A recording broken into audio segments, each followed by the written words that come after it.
to get to the point where like humanity basically collapses. Yeah. Human society nearly collapses to get to Yeah.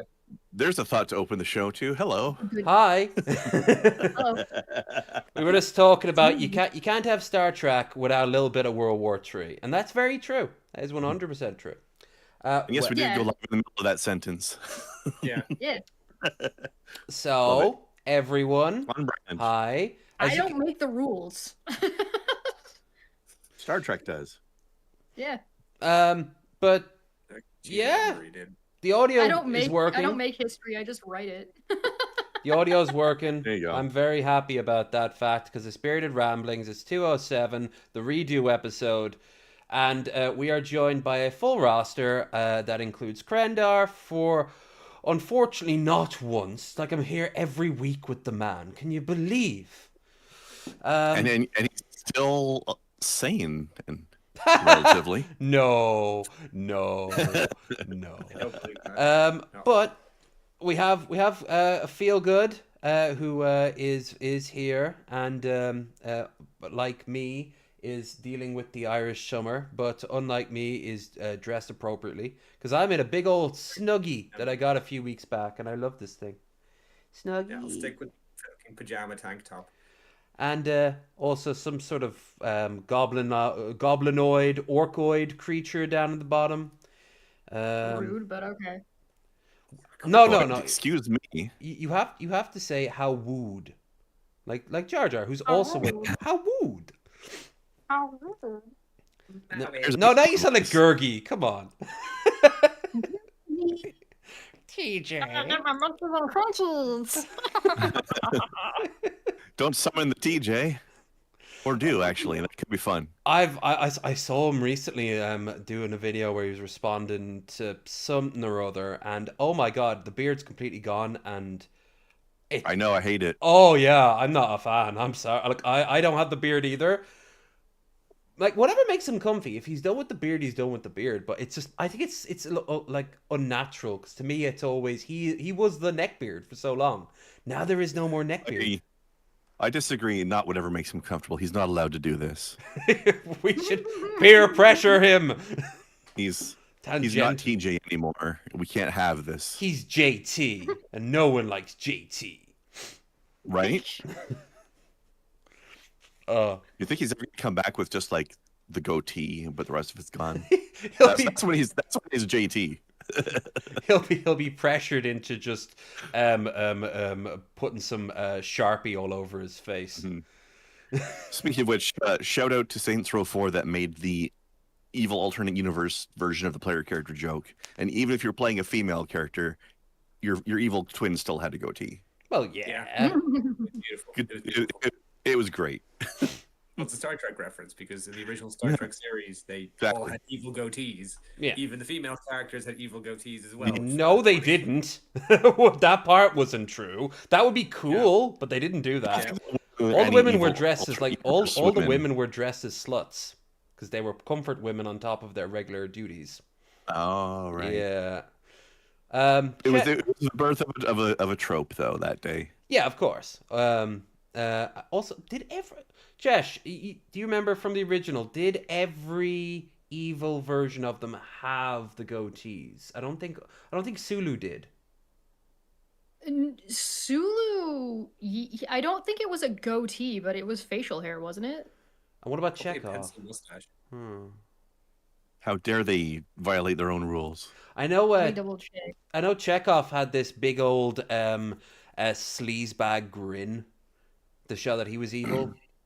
Or was that Sulu? I think that was Sulu. Sulu was like Stranger Danger. He was doing the whole 60s no touch where like he grabbing the woman and she's kind of being rocked back and forth as he's laughing. That's as close as I think evil Sulu was like the one who didn't get like facial hair. The guy getting fucking handsy with a woman. Yeah, they had to have shorthand for something. They weren't going to outright state it. You know, we were a few decades off from that. Hercules did that too. The alternate Hercules having a goatee, and it's Kevin Sorbo screaming disappointed. I have that GIF somewhere I use. Oh, for my very short-lived food tasting ones. Anytime I tried different types of noodles when I didn't like them, it would just be that playing. Disappointment. Disappointed. All right, so Who originally did that again? Which actor was that? Was that Kevin Sorbo or somebody else? yeah. It was Sorbo that started it? Okay. I will take this moment to remind everybody to definitely not go to cameo.com/ksorbs and definitely don't pay Kevin Sorbo money to record himself reading his own stupid tweets. Yeah. Definitely don't do that. I mean, I would actually agree because he's kind of a piece of shit and don't give him money actually. Instead, and if you do that, which you're definitely not doing, definitely don't send it to me so I can compile them all together. If you do have to definitely make an ass of himself, though. No, I got one better. Send that money to Lucy Lawless so he can she'll read out his comments. So if you ever there, you can use. I love Lucy Lawless. How much for one word?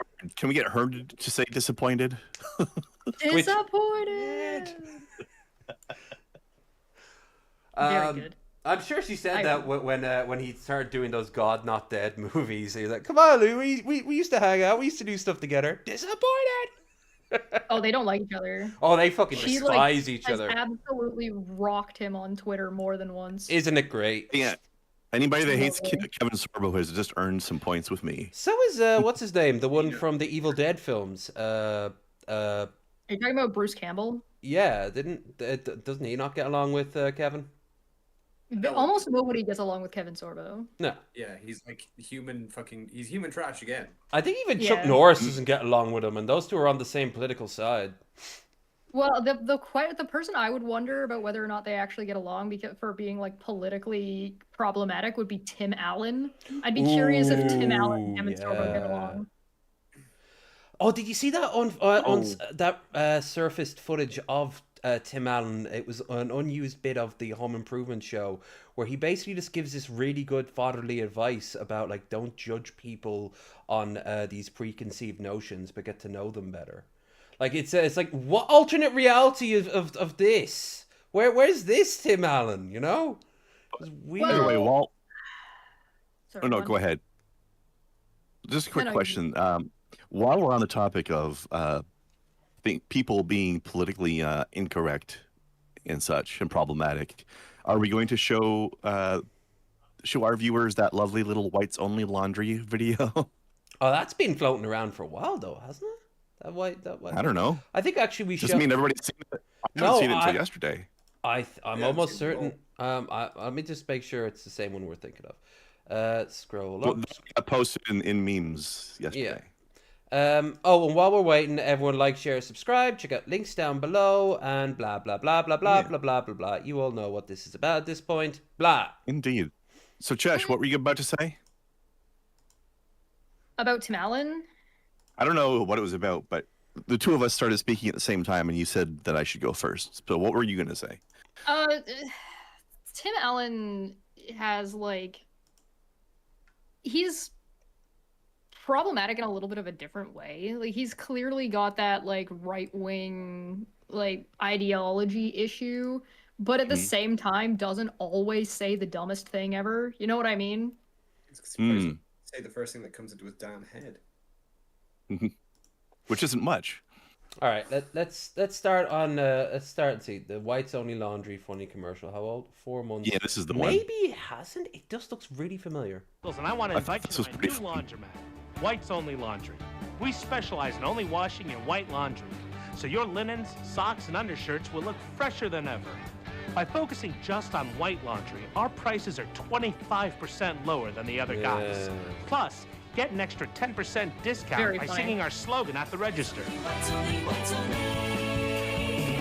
Hope to see you soon. Hi, it's Tom again from the laundromat that's been in the news, and I really want to apologize. I definitely should have realized that the name Whites Only Laundry sounds racist, is racist, and that was not my intention at all. But we've changed the name and fixed the problem. Whites Only Laundry is now No Coloreds Laundry. Yeah. It still gets across that we can't wash colored clothes without any of the racial connotations of whites only. Plus, to make up for our terrible mistake, come on in before Friday and you'll get yourself a free t-shirt. Just No colors. don't wash it here because it has all these colors on it.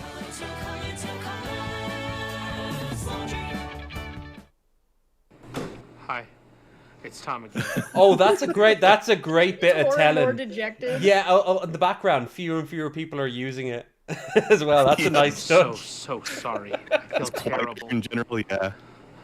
Obviously, changing the name only made things worse, and neither one of those are appropriate names for a laundromat or any business or anything.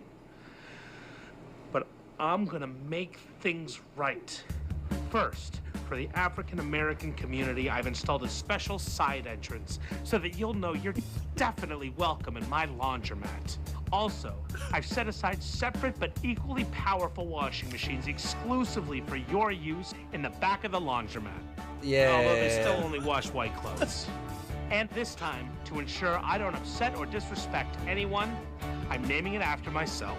And since my sister just had a baby, everybody come on down to Uncle Tom's Laundromat. Yeah. Remember, whites only, no coloreds, and blacks enter through a special side entrance. It just keeps getting worse. Yeah.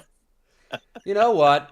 I respect the bit, less so for the jokes, which themselves are obvious, but the subtle things like the way he looks more and more dejected, the way it gets like the background gets quieter and quieter, and like and just sort of like the format of, okay, I'm gonna fix it. Stuff's foot farther down mouth. you know, it's that old Simpsons joke of like, how do we get out of this hole? We dig our way out, and then it just everyone still keeps digging. You hear, no, dig up, idiot. Ones I use quite often. Yep. All right. So I've got Builder Rogers. I got a huge list here. And we're actually going to start with something. We're going to start with something put forward by Troy, a longtime friend of the show, an occasional guest. This is what happened near where he lived. MSP crash leaves semi truck leaking fuel in Grand Rapids. He saw this whole thing happen. Was leaking fuel after a crash on Grand Rapids on Saturday. According to police, it happened around 6 p.m.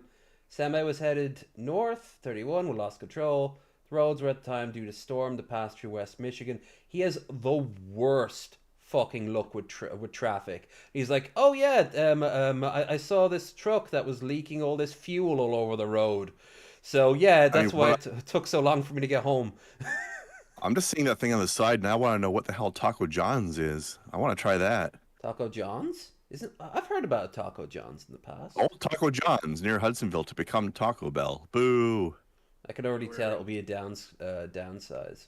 That's it though? Okay. Well, as long as it doesn't look like anyone was hurt, that's good. And I suppose if it had caught fire, it would, someone would have filmed it, and that hopefully would have also resulted in no one being hurt, but would have been very cool to look at.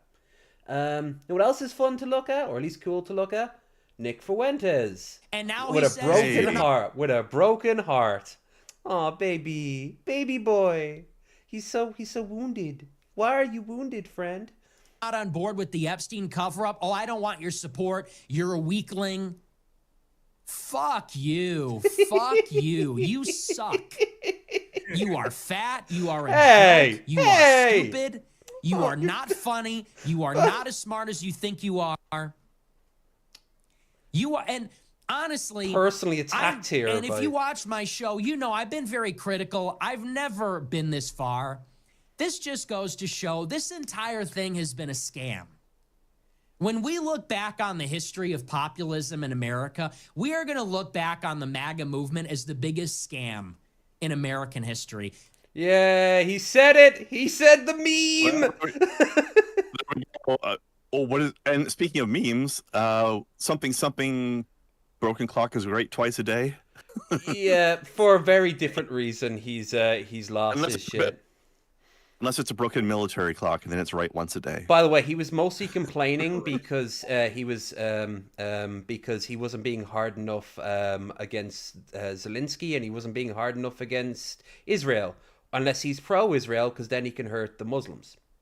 That's been his that's been his approach for this whole thing. So more and more, though, it's the Epstein files. It's so weird. Like, Trump got on the docket, won the docket, because he promised to release the Epstein files. For a lot of people, that was it. And now they don't What get Epstein it. files? They don't exist. Exactly.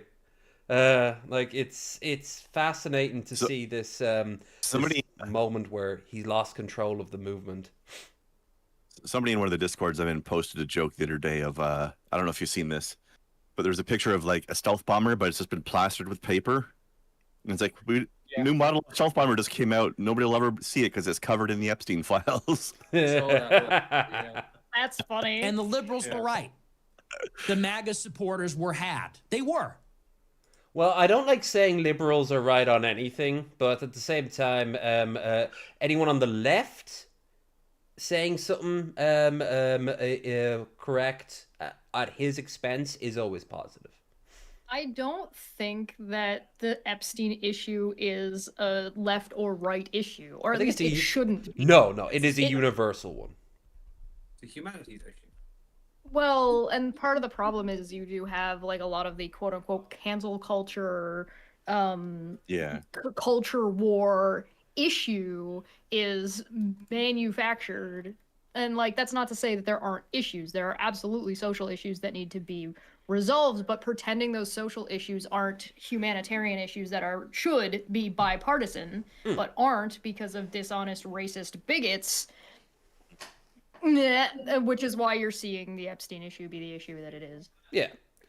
But now that we know what we know about what we're going to get into, it makes a lot of sense why he was losing his shit over the Epstein files a week prior to the drop of this letter that we're going to look at, because he apparently was told in advance that this shit was going to leak, and he was just like screeching.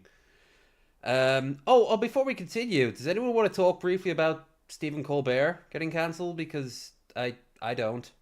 I've got nothing to say. So I've been saying this for a little bit. I've been saying that one of the things that still makes me think there's still some hope for America was that all the late night show hosts were still making their political commentary and still being fine doing that. And I said, as soon as that changes, that's like, now you're toasted. If you let that happen, you're absolutely roasty toasted. So Okay. Surprise, surprise. I'm not concerned about Colbert. He'll be fine. Like, he'll be fine. He'll move on and do whatever he wants He'll to either do. retire or have a new show almost immediately somewhere. Yeah, I'm not worried about him as like an individual. I'm surprised they're giving him an entire year. He's got a contract to finish up. Well, yeah, that's more of like a money issue that may or may not. You might see it come to fruition. You might not. You know what I mean? So, Also, there's an investigation that the Writers Guild has called for an investigation into the scenario, which makes sense to me. They should. Yeah, it is. What network? What network was he with? NBC or something like that. They bent the fucking knee to Trump, and they kind of like booted him out because like he was one of their top grossing earners, so it wasn't a money issue. It was just because he was like throwing shade at Trump. And now the thing is that to me, I'll get really freaked out when John Oliver gets kicked off stage because he does a lot of good shit. I think you should be freaked out right away, but at the same time, what I'd like to see come out of this is I would like to see a show hosted by Colbert independently that is a round table discussion show that has Jon Stewart, John Oliver, and Seth Meyers. Hell yeah. Where they basically sit around, talk about comedy and political commentary and what's going on with everything. Gestures vaguely at everything. I don't know who Seth Meyers is, but I love those other three guys. I would watch that. It'd be entertaining enough, yeah. Yeah, I definitely would. Okay, let's see. Where is the big thing of this? Don't tell me I didn't have a link for it. Oh no, here's a little bit more. The MAGA fault line seems to be widening from a fracture into a Grand Canyon-sized chasm after President Trump called the very MAGA supporters who reelected him stupid and foolish for refusing his demand Well, it to was right in back that off case. the Been Epstein calling them file. that the whole time. Yeah, and they've been eating it up because one day he'll pull out from his magical pocket the files, and everyone they don't like on the left will be in it, and everyone they do like on the right won't be in it. It said the files won't come out, and they're like, "Where's the files? Where's the files? Where's the file?" And now they're done getting smashed in the face, and it's funny. It's just kind of funny because this is going to cost them a good few seats, and it's probably mostly people on the right on there, honestly, or at least 50-50. Oh, there's got to be a lot of people. There's probably a few Democrats on that fucking list and a few celebrities. Probably a few celebrities we were like, oh, I thought they were pretty cool, but it turns out they like kids. Shit. Pigs on the list. Something spacey. I could have also gone with Actually, he tweeted about that. Kevin Spacey tweeted about it being like, hey, listen, I don't want to make this about me or anything, but it needs to be released. Ironically enough, the one person we know won't be on the list is Elon, because he wasn't cool enough to be invited to those parties. Yeah. And he was pushing for releasing it, so. Yeah. I mean, the issue is going to be like Speaking of which. What we want isn't even necessarily the list, because the list in itself is already kind of innocuous to a degree. It's going to be the rest of the investigation. Yeah. Profit on Elon Musk, who dragged conspiracies of an alleged secret Epstein client list back into the double mainstream hat moment. spotlight. He was so high. He posted again overnight and reacted to the president's calling it all a hoax, a complete 180 to what he's been suggesting for years. And it is Musk's so-called free speech remake of X that is now feeding the theories and the MAGA divide because of them. Just listen to how some of the most vocal MAGA loyalists are now breaking with the president. If you talk about this, I'm going to excommunicate you. Well, you're not the Pope, bro. I mean, you're not speaking from the throne ex cathedra. Why'd they say there was thousands of hours of tapes of people doing horrible? Why did they say that? Right. Didn't Pam Bondi say that? I mean, we're getting flooded. Tiny face. With thousands, hundreds of thousands of comments that are very unhappy about this. President Trump When did he get was that elected stupid haircut? primarily to go after the deep state. We want to go after the deep state. It seems like you think your base is stupid. Candace. That's how I feel. I You feel played like your Trump part. thinks his base I have is to watch stupid. Candace and this No. week. Candace Don't- and Nick Fuentes. Oh. Yeah. Bringing She's this awful. into the public arena She's as bad as him. was President Trump. Don't know who this guy That's is. a matter of historic record. Nope. Benny, apparently. Okay, much to discuss. Here with me now, MSNBC's senior enterprise reporter Brandy Zadrozny Hello, two and very former fake Republican smiles. Congressman Right? from Florida Carlos Curbelo. Guys, we just heard Benny Johnson say it there. Trump himself fueled the Epstein controversy. Brandy, Yeah. how is the base now reacting to President Trump calling them foolish and stupid for falling into what he said a Democratic hoax? They are not happy. They Look at are them so showing the not happy. Situation I've Room never in the seen them background like over this, here. actually. The closest I've seen always it- kind of liked that, because sometimes you can see people fucking up. Like Sky used to have a bad problem with that. I swear, I once saw. That man is playing asteroids. Try Props to that guy. try something like a chat. In the background. Yeah, I was about to say Omegle or like Chatterbait was on the background at one point. And some people Italian have even been Tifa? referencing it, is that they feel like it's when Hillary Clinton called them the basket of deplorables during the campaign. It was really just talking about their character, who they were. And for these MAGA faithful, they are fighting this ultimate fight between good and evil, behind a deep state, behind a cabal. I mean, these are the sort of ways that the GOP and the MAGA base have sort of formed who they are as a group. And so for Trump now, to call them stupid, to call them weaklings, it's just been a real slap in the face. And you see a come to Jesus moment like you just showed. Feelings. I was watching Alex Jones. Oh, they're all about their fucking vibes. Like these are the people who will say that like women are too emotional, and then you cut to like Jordan Peterson sobbing because there's a chance there's a man who is not getting laid because lesbians exist. Like, you know, that would be a hard statement to believe if you hadn't specified Jordan Peterson. And yes, I believe you. Yeah, Chesh knows what I'm talking about. You read some of his shit, didn't you? American politics. Well, technically, I don't think I've seen that one, but it's totally up his alley to do that. Yeah. Oh, the like these are the people who people like Ben Shapiro would go on about, like, facts don't care about your feelings, but these are the most butthurt people on the fucking planet 24/7 because of what they believe to be true. Yeah, but does that make it real? No, it doesn't. You used to know the difference.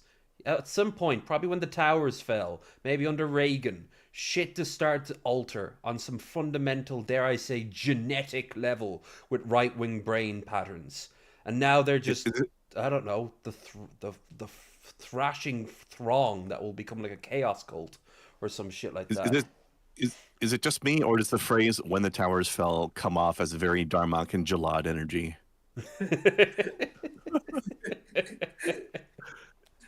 No comment. Way too late last night, and I've never seen this before. I don't know how you come back from that, and neither do these people. I think they're sort of trying to figure out how they can possibly ever trust Trump again. He's done it before. Let's see if he gets out of this somehow. But right now, it's just, she looks like she's from an 80s I think he's always rom-com, thought if he says it just eventually, before she has her like big glow up transformation. Like, no one likes the nerdy girl. People will believe it, so he's tried to create nerdy girl their supremacy reality by just saying Right? something over and So over glad and over again. And yet we did a we have 180 on even that shit. Steve Bannon saying, quote, "The real question is about who really governs us. If this cover-up continues, 10% of the MAGA base will walk away. Oh, Lose please, them that now, number we lose be 40 seats in the lower 2026 end and of the it. presidency in 2028. And that's a quote from Steve Oh, Bannon. no. Congressman, is the How situation horrible. really this dire? What a shame. Maybe they'll also go and join up with Elon's new party. Has anyone heard anything about that I recently? hope it's that dire. That'd be great. I've heard that it's happening. That's all I know. Yeah. Yeah, and didn't he try and fucking take the American party, but then he found out some right at it? I don't know. All right, I'm By gonna the find way, that just letter. Yeah, go on. real quick before we move on, since we briefly mentioned a Star Trek joke there, on the topic of sci-fi in general, I saw something on DeviantArt recently that I can't show you the picture because there's some boobies involved. Because it's but- deviant art, yeah, I mean, there's a lot of stuff on DeviantArt that's not lewd, but this one isn't really lewd either, but it is a little bit naked. But there was a funny piece of art I saw that had a picture of somebody drew the Mars rover meeting Dejah Thoris, and I just cracked up. It was very funny. Also, I'm shocked that somebody in the early 1900s got away with writing a book where everybody's walking around naked all the time.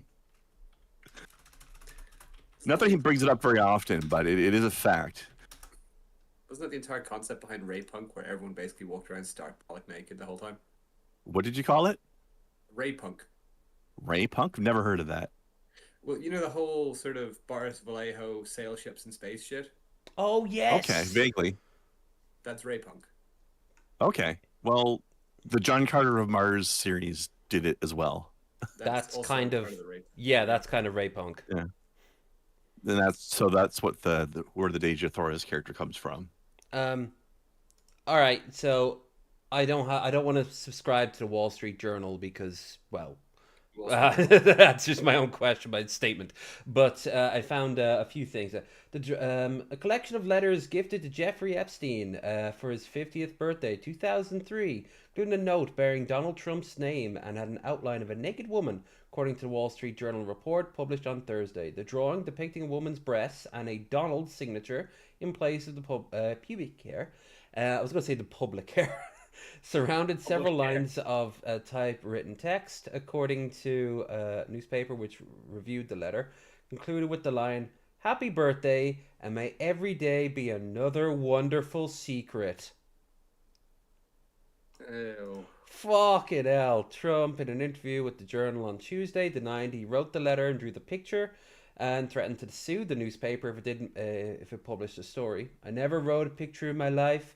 I don't draw pictures of women," according to the Journal. "It's not my language. It's not my words." He's suing Murdoch now. He literally auctioned pictures off of that he did in order to make money when he was broke as shit. Yes, he did. That's a good bit of lore there. I completely forgot about that. I remember. Wasn't he technically bankrupt twice? Well, he filed for bankruptcy 3 times, but whether he was actually bankrupt, morally definitely, but anything else, Yeah. Trump posted on Truth Social Thursday night, or Attorney General, which he's getting glomped on his own social media by the MAGA. Whenever he's posted shit about this, Pam Bondi to produce any and all written grand jury testimony, goal proven. She quickly responded to X that she was ready to do so on Friday. I've actually got the footage there of I actually have the footage of that here, but I gotta make sure I have, or do I not have it? I find it odd that like this is the thing, this is the issue, this is the one, this is where we're drawing the line. It's like, so you needed the Trump to like throw a hissy fit about something he already said he was going to release, something that everybody already knew was happening. There is video footage, there's audio footage, there are legal documents that already like. People have been to jail. Somebody was definitely unalived themselves over this stuff. But now is what, like, the year of our Lord 2025? Mm-hmm. Bear in mind, these people are stupid and, well, they won't believe the facts until they're literally fucking slapped in the face with them. Well, that's the thing. The facts have been here the whole time. So why is it now? Because he said he would release it and he didn't. Trump has done a lot of things that he said he was going to do and then didn't do, and vice versa. So it's like, I just find it odd. And realistically, I don't think it really has that much to do with this. I think it has to do with him and Elon Musk fighting. Because once they're infighting now with each other, they don't have the support that they would have otherwise. Yeah. Bitch boy, slap fight. Right. The fight with my cat's Toby. Yeah, this is not this isn't going to be resulting in Trump, getting kicked out of the White House, or like a bunch of stormtroopers attacking the fucking Senate and shit like that. But what is gonna happen is, it's gonna cause backlash because they're gonna keep trying to suppress it, and these fuckers, these right-wing lunatics who they cultivated, are feral now. They can't be controlled. So it's just gonna keep getting worse and worse. And what they're gonna do is they're gonna create, in my mind, I believe they're gonna create a new messiah who will point at Trump and scream, "False prophet, follow me." And this is good because it'll keep atomizing the, at one point, pretty stable MAGA, not a movement, an alliance more like now, and it'll fractal. And then once the election comes along, all right, well, now your enemy is now currently stabbing itself in 50 different places. This is good. Maybe. So I've already heard, this is a big maybe. The midterms will be very important to figure out how this will play out. But honestly, I do like, it's not up for debate though. I mean, like, he was fucking around with a lot of underage shit. Probably not even separate of Epstein. There's probably the stories we'll never hear about from people who may even be dead right now. I think the big question is, when Paul recorded Bitch Boy Slap Fight, did he know that it was actually going to be about this years later? I can't wait for the moment where we actually do see a completely tweaked out of his mind Elon trying to slap Trump, who's just had a stroke. Because it'll just be like this collection of limbs and really bad suits slamming up against each other for a few minutes before their respective security teams pull each other off. All right, here is here's something else from it. Our good friend Fuzz. Hey. Sorry. I was just thinking about the male loneliness epidemic. Did you know that for every one woman in this country who's been raped, there is one man I love that she says she doesn't do the spit. experiences feelings of loneliness. Oh, here come the waterworks again. I mean, I don't know which is more sad. Probably the lonely man, because at least the woman had someone. Sure, it's not the Chad she wants, but at least she had someone wanting to sleep with her. Most guys don't. Did you know that 80% of women only sleep with 20% of guys? It's so sad. Though honestly, I think the number should be slimmer, considering most guys think it's okay to wear the same underwear for multiple days in a row, so. Wait, what was that number? What was that number? Number should be slimmer, considering most guys think it's okay to wear the same underwear for multiple days in a row. 55%. You wouldn't believe, you would not believe the number of dudes who do not like wipe their ass. Like you wouldn't believe it. No, I think you're completely right. I wouldn't believe it. Yeah. The number is too high. I assure you. Because they don't like touching their own ass. That's okay. Touching their ass is gay. Yeah. And when I first saw that, I'm like, no, that's someone making fun of black pillars. And then I saw from Walter Fate, he was reading off one of those incel forum posts, and it's like, I got kicked out of my college because they said I smelled like shit. I mean, speaking of the touching your own butt thing, let's all just take a moment to remember there is an actual religion, a gigantic mainstream religion on this earth that says you are not allowed to touch your own dick, not even to pee, not even to wash it. Yes, Jediism. It's a little obscure fact. No, mainstream. I beg your pardon. Jedi is mainstream. Catholicism says that. Does Catholicism also say that? Because I was thinking of something that wears a certain thing on their heads at all the times. There's also Mormons. Yep. And from a place with a lot of sand. Mormons, I wouldn't be shocked by. No, how many times? Jerking off is a sin in most mainstream religions. So no, I'm not even talking about that. Just touching it at all. Have you not seen the joke about Mormons shaking the bed? Yeah. I know about soaking. Yeah, we had Bill Porter. No, here's anybody here, any male individual that is watching or present. How many times have you been to the bathroom and on top of the urinal there's just a little scrap of paper towel sitting there for some reason? That's why they use that to pee, so they're not directly touching their dick. It's got paper in between. Is this a form of Islam? It's bizarre. Yes. No, it's not a form of it. Is Islam. No, which one, Sunni or Shia? I don't know.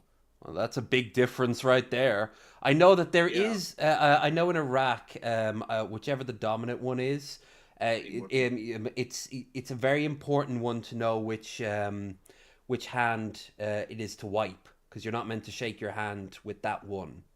But that's like a cultural thing that predates Islam. I don't know. I thought you were going to go with the Hindu thing. There is a group of Hindu mystics that believe in the whole eating and never bathing and eating your own excretions. Yeah. Yeah. It's crazy. It's Hinduism is very open to all manner of interpretations and meanings. That's when you get everything from like the Thuggee, where we got our word thug from. They would make themselves incredibly strong, and someone was like, "Could you beat that guy up, and we can like give you all the money you need to have as much protein as you want, so you can stay strong." Yeah, okay. They become like the first thugs. The Hashishins.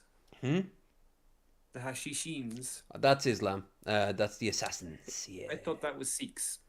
No. The Sikhs Sikhs are the ones with the giant ass turbans and the swords, the little blades. They're cool. The Sikhs are, yeah. Yeah. But I could have sworn that Hashashin actually came from an Indian word.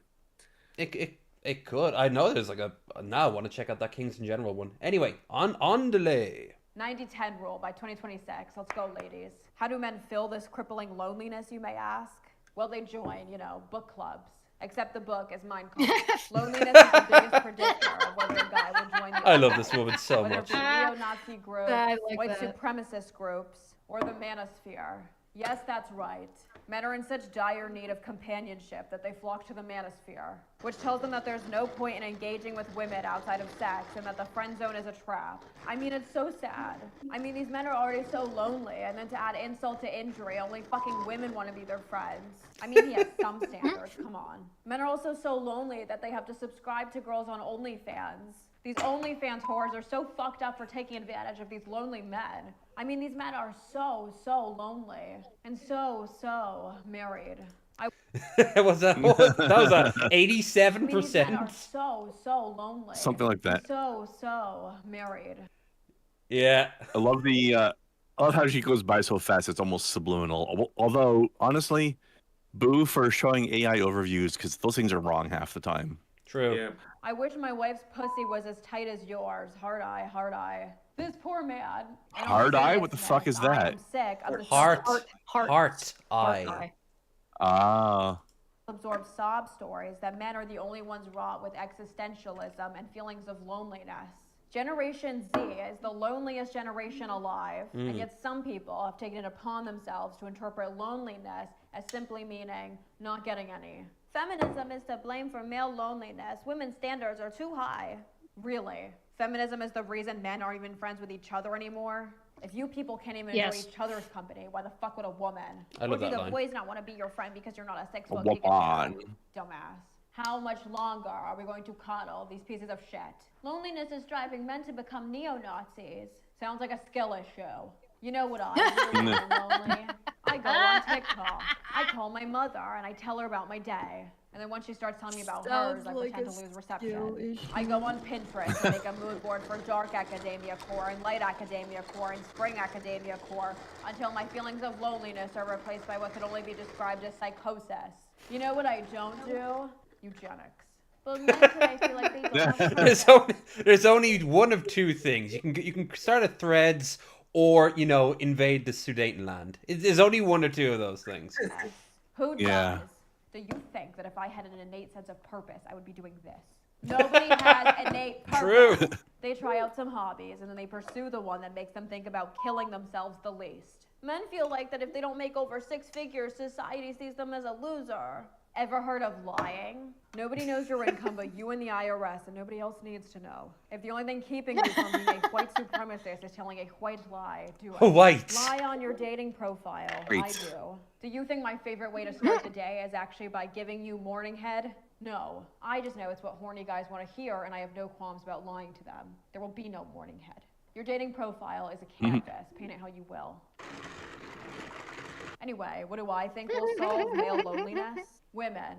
I call upon my fellow women to date down in order to solve this male loneliness epidemic.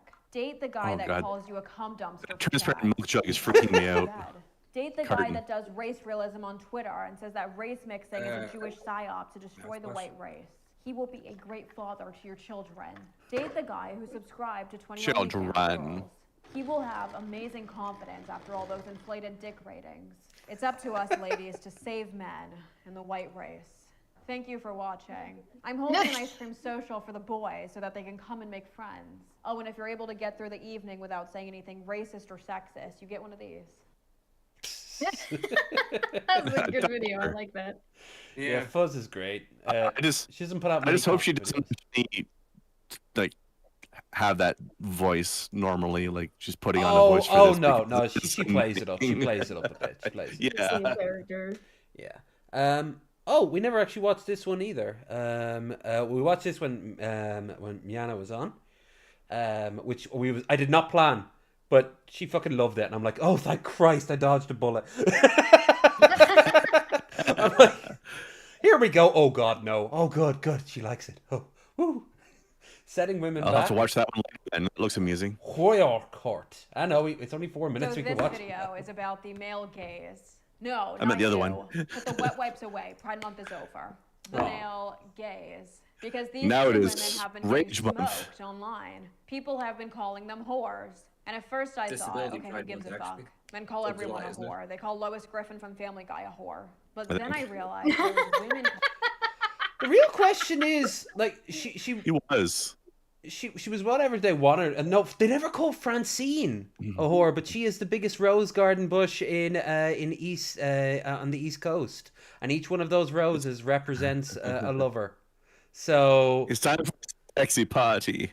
calling them whores, and I was intrigued. I love a good cat fight. So basically, the girls back home have been calling this girl a whore because she's selling bars of soap made out of her bath water. Oh, yeah. And they've been calling this girl a whore because she dropped to her knees for an album cover and had her hair pulled back by a man. Hold on, pause real I quick. thought- So they're criticizing her for selling her bath water. Why are they calling her out for just being a copycat? Well, no, it's Delphine, a anyone? soap. It's a soap. She upgraded Whatever. it to a soap. Hell, Amaranth had a beer Same with thing. her vaginal yeast. If anyone remembers that. Oh, she stole that from somewhere in Coves. one of the Nordic countries. Yeah, they made Some cheese sweet- out of their vaginal yeast. Yeah. But Cobes made cheese out of his vaginal yeast?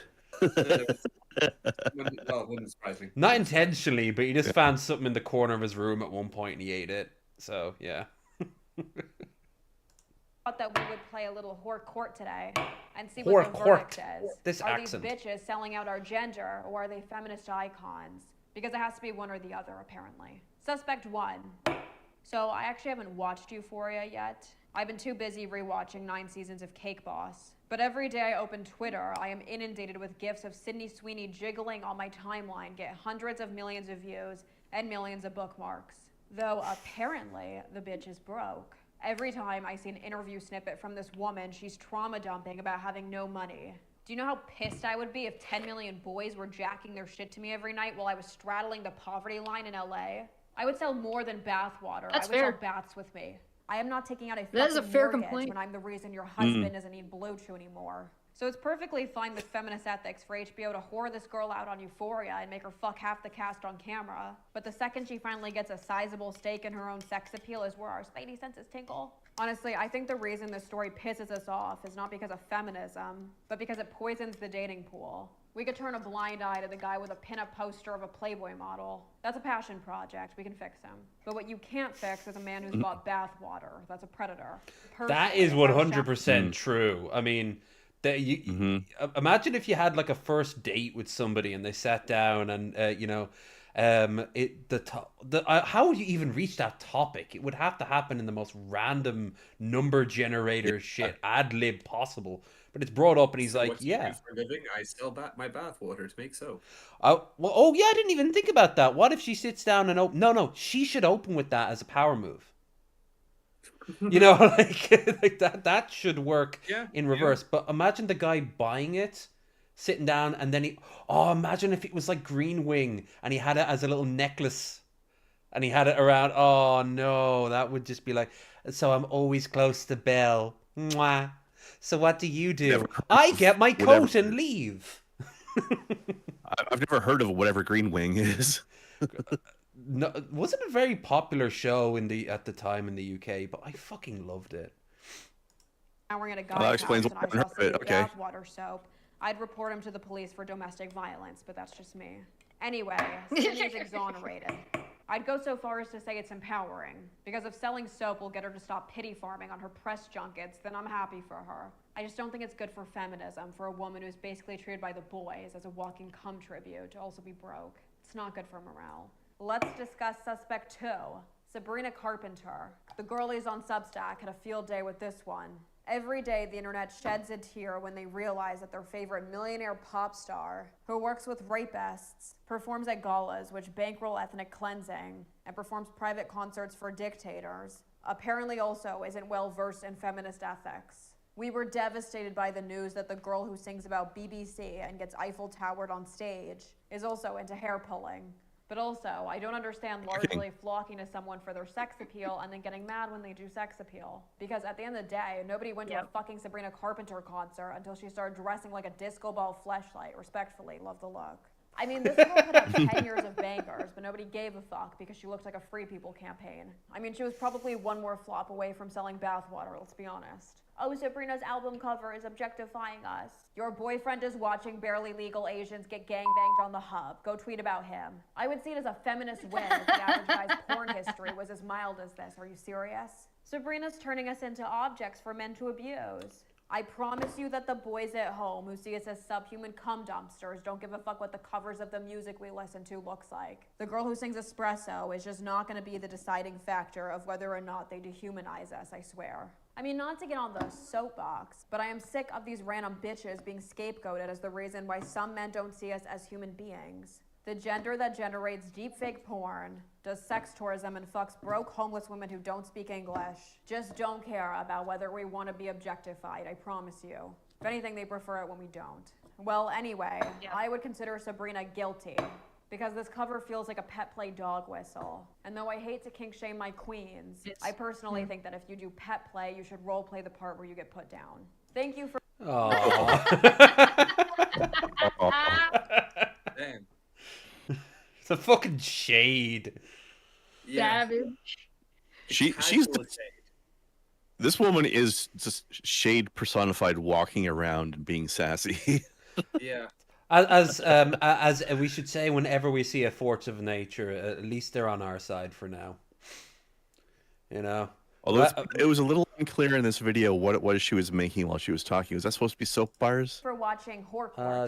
You can buy my soap at the link in my bio. It's made with drops of my toilet water. Oh. The answer was hidden in the last 6 seconds. Okay. All right. Jumbotron time. What was caught on a Coldplay kiss cam is playing on repeat around the world. Caught out. In a moment, these lovers won't ever forget. La cámara de besos captó una singular parecida. Everybody on the internet's talking about that. You've no doubt seen that moment captured on a Jumbotron during Coldplay's concert in Boston earlier this week. A man and a woman embrace, but quickly and awkwardly separate once they realize they're on camera at a sold-out 60,000-seat stadium. The band's frontman, Chris Martin, offered a theory that's fueled speculation and scandal online. Oh, look at these two. All right,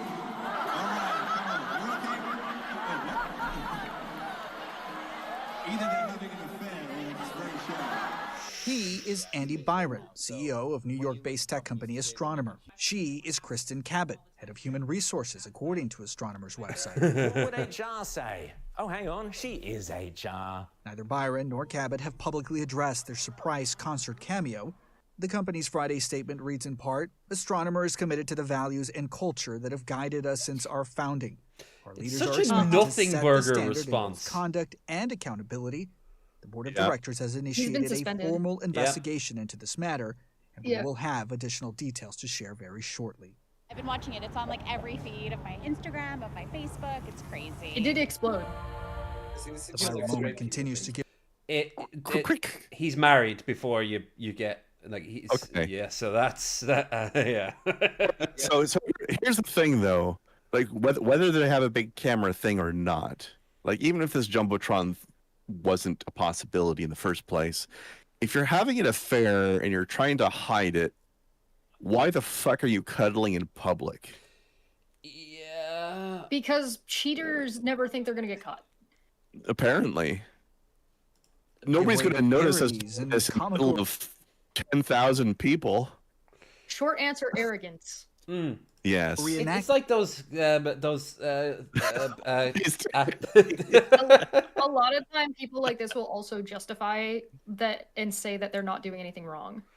No. First rule of espionage is hide in plain sight. So maybe this is the mentality. Maybe. Yeah.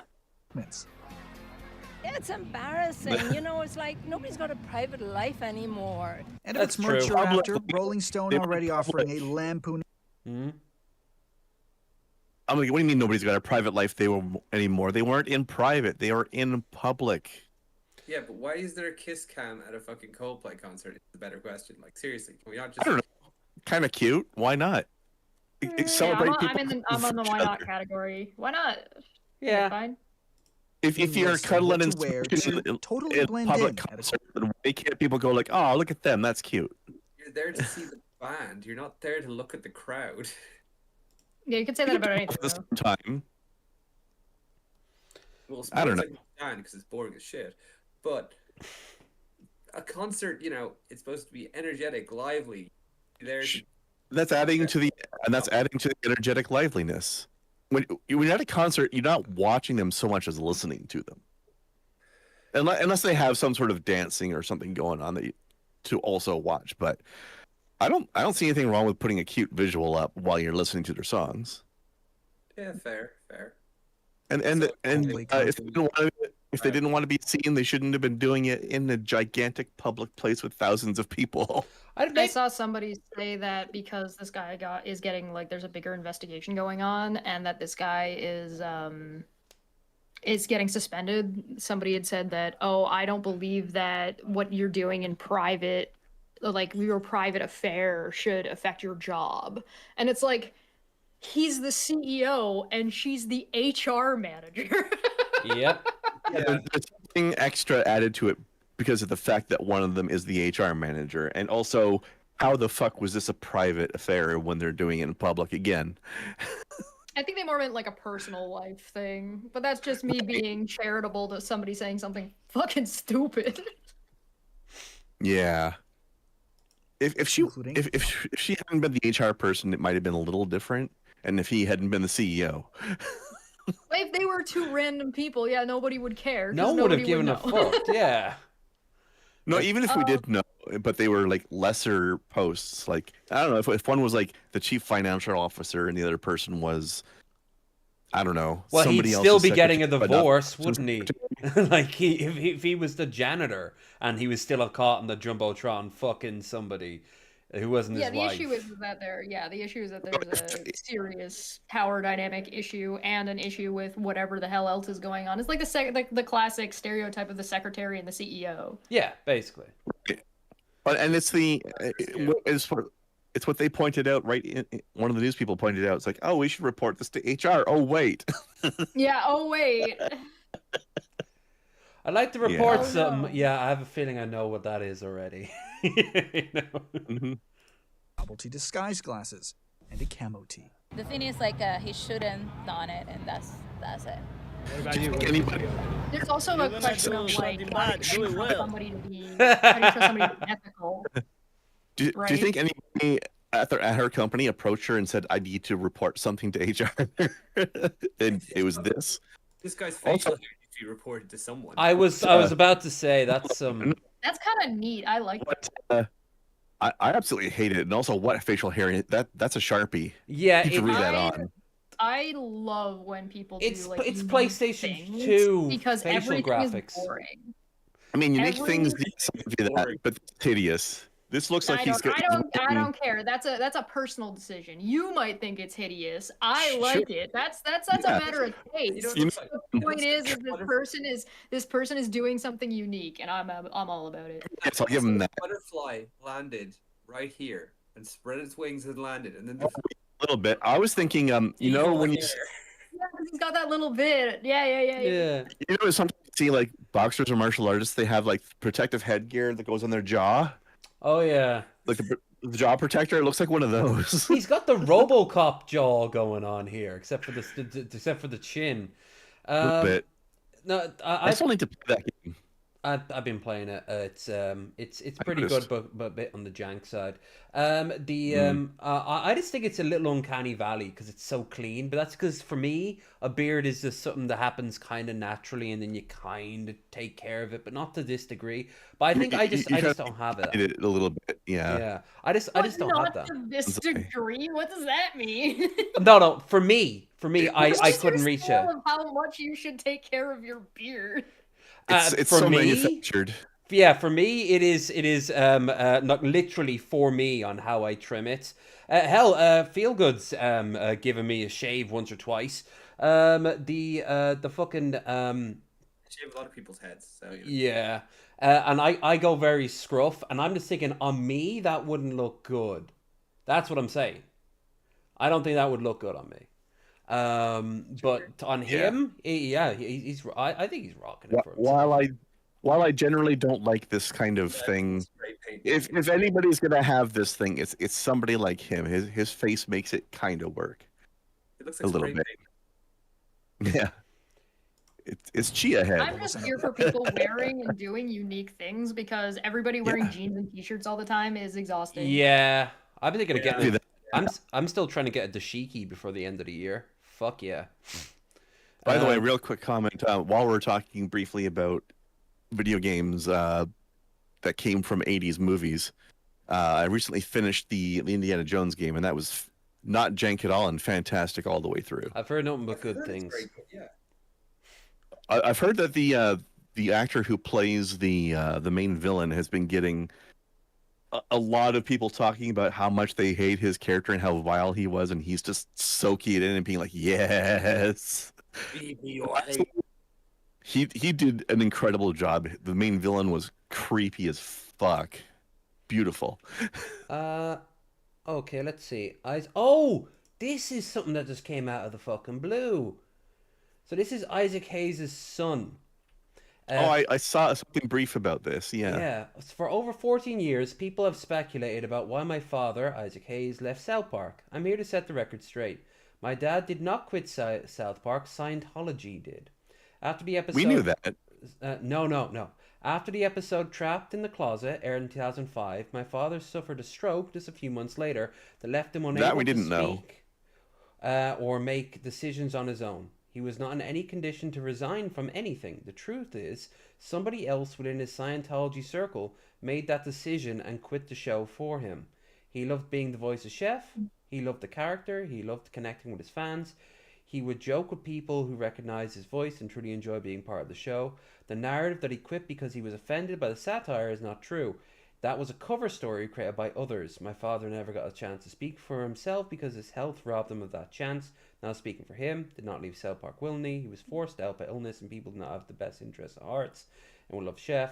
Anyone who admired his father's work, true about what really happened. I did love Chef. It never made sense to me. He put up with he saw people, all other faiths being made fun of, but when it came to his, he just immediately quit. Yeah, never really added up to me. That makes sense to me specifically because it's Scientology, and Scientology is incredibly caustic and very. Yes. It's not when you look at other religions, you can go to a different church and be in basically be in a different place. You can't do that with Scientology. With Scientology, you gotta just not sugarcoat it all. It's straight up evil. It is. It is. Absolutely. One thing I'm wondering is why is this coming out now? Why didn't it come out like in the 2 years prior when fucking South Park did that entire character assassination of the? Well, the question is he dead? Why not the 2 months prior? Not prior, afterwards. 2 months following. Yeah. But yeah, why now? Is he dead? I thought Isaac Hayes died. Yeah. Isaac Hayes died years ago. Yeah. Yeah. If he's dead, then that's probably why it's coming out now, and because died in like 2016. Is his son part of Scientology? I doubt it, because he probably wouldn't say that. No, he wouldn't have said this because this is damning to Scientology. If it... This timing is super weird. Then that's probably why. Mm. What do you mean? How much do you know about Scientology? I mean, I know that it's incredibly controlling, manipulative, and evil, generally. Yeah, they hilariously weird. I think I just missed a detail. Like, why did you say this was why again? Can you repeat that? If he's dead and his son has moved far enough away from Scientology is incredibly controlling, and I don't mean controlling in I mean like in like a normal church sense. Scientology is very much controlling, and like they are a cult and they will threaten your family and they will like do a whole lot of shit, a whole lot of really, really bad shit. So it would not surprise me if this son had to wait and get far enough away before they were able to post something like this, and it would only get posted after his death. Like after the father's death. You mean like moving away from the city that the that they were part of this cult in, or that his father's No, no. Scientology I'm location? moving away from the cult itself. You'd have to get away from the United States. It's basically in every city across the entire United States. So the question is that what happened? Did he just leave the States? It could be. Maybe. I'm reading it now. This is what Isaac. This is the original statement that Isaac had when what we all was told. There's a place in this world for satire, but this time when satire ends, and intolerance and bigotry towards religious beliefs of others begins. Yeah, this made no sense to me. I was a lot younger back then, but it was like what a hypocrite to believe that. Nowadays I'm a little older. That's when he died. Yeah. Return of Chef. They used clips of Hayes. Yeah, he was like a Vader version of himself. Yeah, I remember that episode. Well, remember how shaft he was. Followed the screen demise. Gruesome death came off as petty and as upsetting even to South Park fans. Well, yeah, but the whole thing was probably shit as hell. They weren't expecting them to do this. Still, the door seemed open for a return. It's not like Scientology doesn't have or wouldn't have had issues with like Matt and Trey. No. Right, so it's more difficult to find someone who's a celebrity who doesn't have difficulties or issues with Matt and Trey. Yeah, I was gonna say, yeah. I thought, including themselves, they rip themselves apart all the time. Anytime they show a modern version of Terrence and Phillip, they're stand-in now. That's why they're getting less and less relevant and more old and decrepit. It's, by the way, I'm enjoying your Gaelic ads on the side. By the way. Yeah, what's up for the Irish ads? Yeah, father came, but things from the point of his career. Now Matt and Trey's thought about who they could ask to play chef. It's not from the train company. Yeah. I assumed since it was people on a train. Curious what thing it meant to him. A revival there, completely different from his music. Okay, so it's not really explaining why it's coming out now. Did it find material funny? Did it match sensibility? It absolutely matched him. Yeah, he clearly loved it. It's an interview now. Inspired by your dad's work. Come on, something about Scientology. Oh, here we go. Initially, the episode came out in November. There was and there was no reaction. There wasn't any upswell about the episode at all. Wasn't really any big deal at the time. Oh, but then 2006, my dad had a stroke. I think March re-aired. When it re-aired, that's when Scientology got upset. So yeah, the dad, Isaac didn't seem to care. He died in August 2008. Damn. It has been a minute. God, we're so old. You ever talked to you about leaving South Park? 17 years now. Yeah. About Matt and Trey. Yeah, did he ever talk to you about leaving South Park? No, we never had conversations about it. Yeah. So Scientology, big shock. Scientology stepped in and was a piece of shit. Who'd have thunk it? Well, I mean, oh, here we go. If you read out, this is the son talking, making this statement, but that this is actually the reason why his dad left. But now he's sitting here saying he never had a conversation with his dad about why his dad left. So it sounds like he's speculating also. Yeah, but he'd be closer to the source than we would be, so... That doesn't... Yeah, but we're not speculating about... Like, that's not... What? What made you not talk about this till the Hollywood Reporter piece? And what made you want to talk about it then? Because after my dad's passing, you're learning more and more. But again, these people that are always around him all the time were very guarded. It was weird. At the same time, I'm young. I'm just concerned about my dad. Once I knew that he would be okay, to set the course, do what it does. My dad is still a person. Let the course do what it does. Yeah. Acted and still performed outside of South Park. He was doing movies. Scientology is a cult. Yep. What made you want to tell the Hollywood Reporter at the time, 2016? Dad's legacy after the interview. Anybody from the church read out to you? No. And Matt and Trey didn't either. Okay. That doesn't surprise me. That makes a little bit of sense. Okay. Yeah, all right. Well, that's just an interesting little side note, because I always thought that was just a shitty thing that Isaac did. But if it's true, because this could like all not be true. then the answer is probably just a mix of things. Like, this is a son who was semi-close to his dad that is old enough to now want to talk about something that happened a long time ago. Yeah. Also, and this is all... his son's statement is almost like being defensive of his dad and also somewhat being defensive of Scientology as well, which is a little bit cringe. I don't think he's being defensive of Scientology. It sounds like he's being completely against Scientology. Yeah. How do you figure if he's sitting there saying Scientology didn't interfere at all? Because that's what he was saying. I missed that part. Isn't that what he said in the article? No, He was well, saying that Scientology didn't get in the way. Truth is, someone else within his Scientology circle made that decision and quit the show for him. Right. So he is... He's calling Scientology out for speaking for him. But the context of the whole article is him saying that it wasn't because his dad didn't like Scientology that he left, and Scientology didn't interfere. But I would not trust a cracked article. All right. Well, okay, well then what are we doing? Like, we're taking the cracked article, we're not taking the cracked article, we're taking what he's saying, we're not taking what he's saying, we're taking some of his quotes, but not all of his quotes. All right, fair. All I know is all this idea just seems 100% up Scientology's alley. They would be that level of piece of shit about this sort of thing. So very believable. All right, let's... I'm happy to blame them for anything, so... Yeah. The modern human versus accountability. Yeah, absolutely. Guys, the rice fell. Wow, the rice fell. That is a great choice of words. That kind of reminded me of that time my little sister got in a car accident. She ran into a ditch. Yeah, she told me the ditch hit her. The ditch that had been there all the time, before she ever even got a driver's license, that she probably should have never got to begin with. Hopefully she drive better now. It's all good, bro. That's amazing, man. In the words of Key and Peele, consequences. I love how all of a sudden we're making hibachi. Yeah.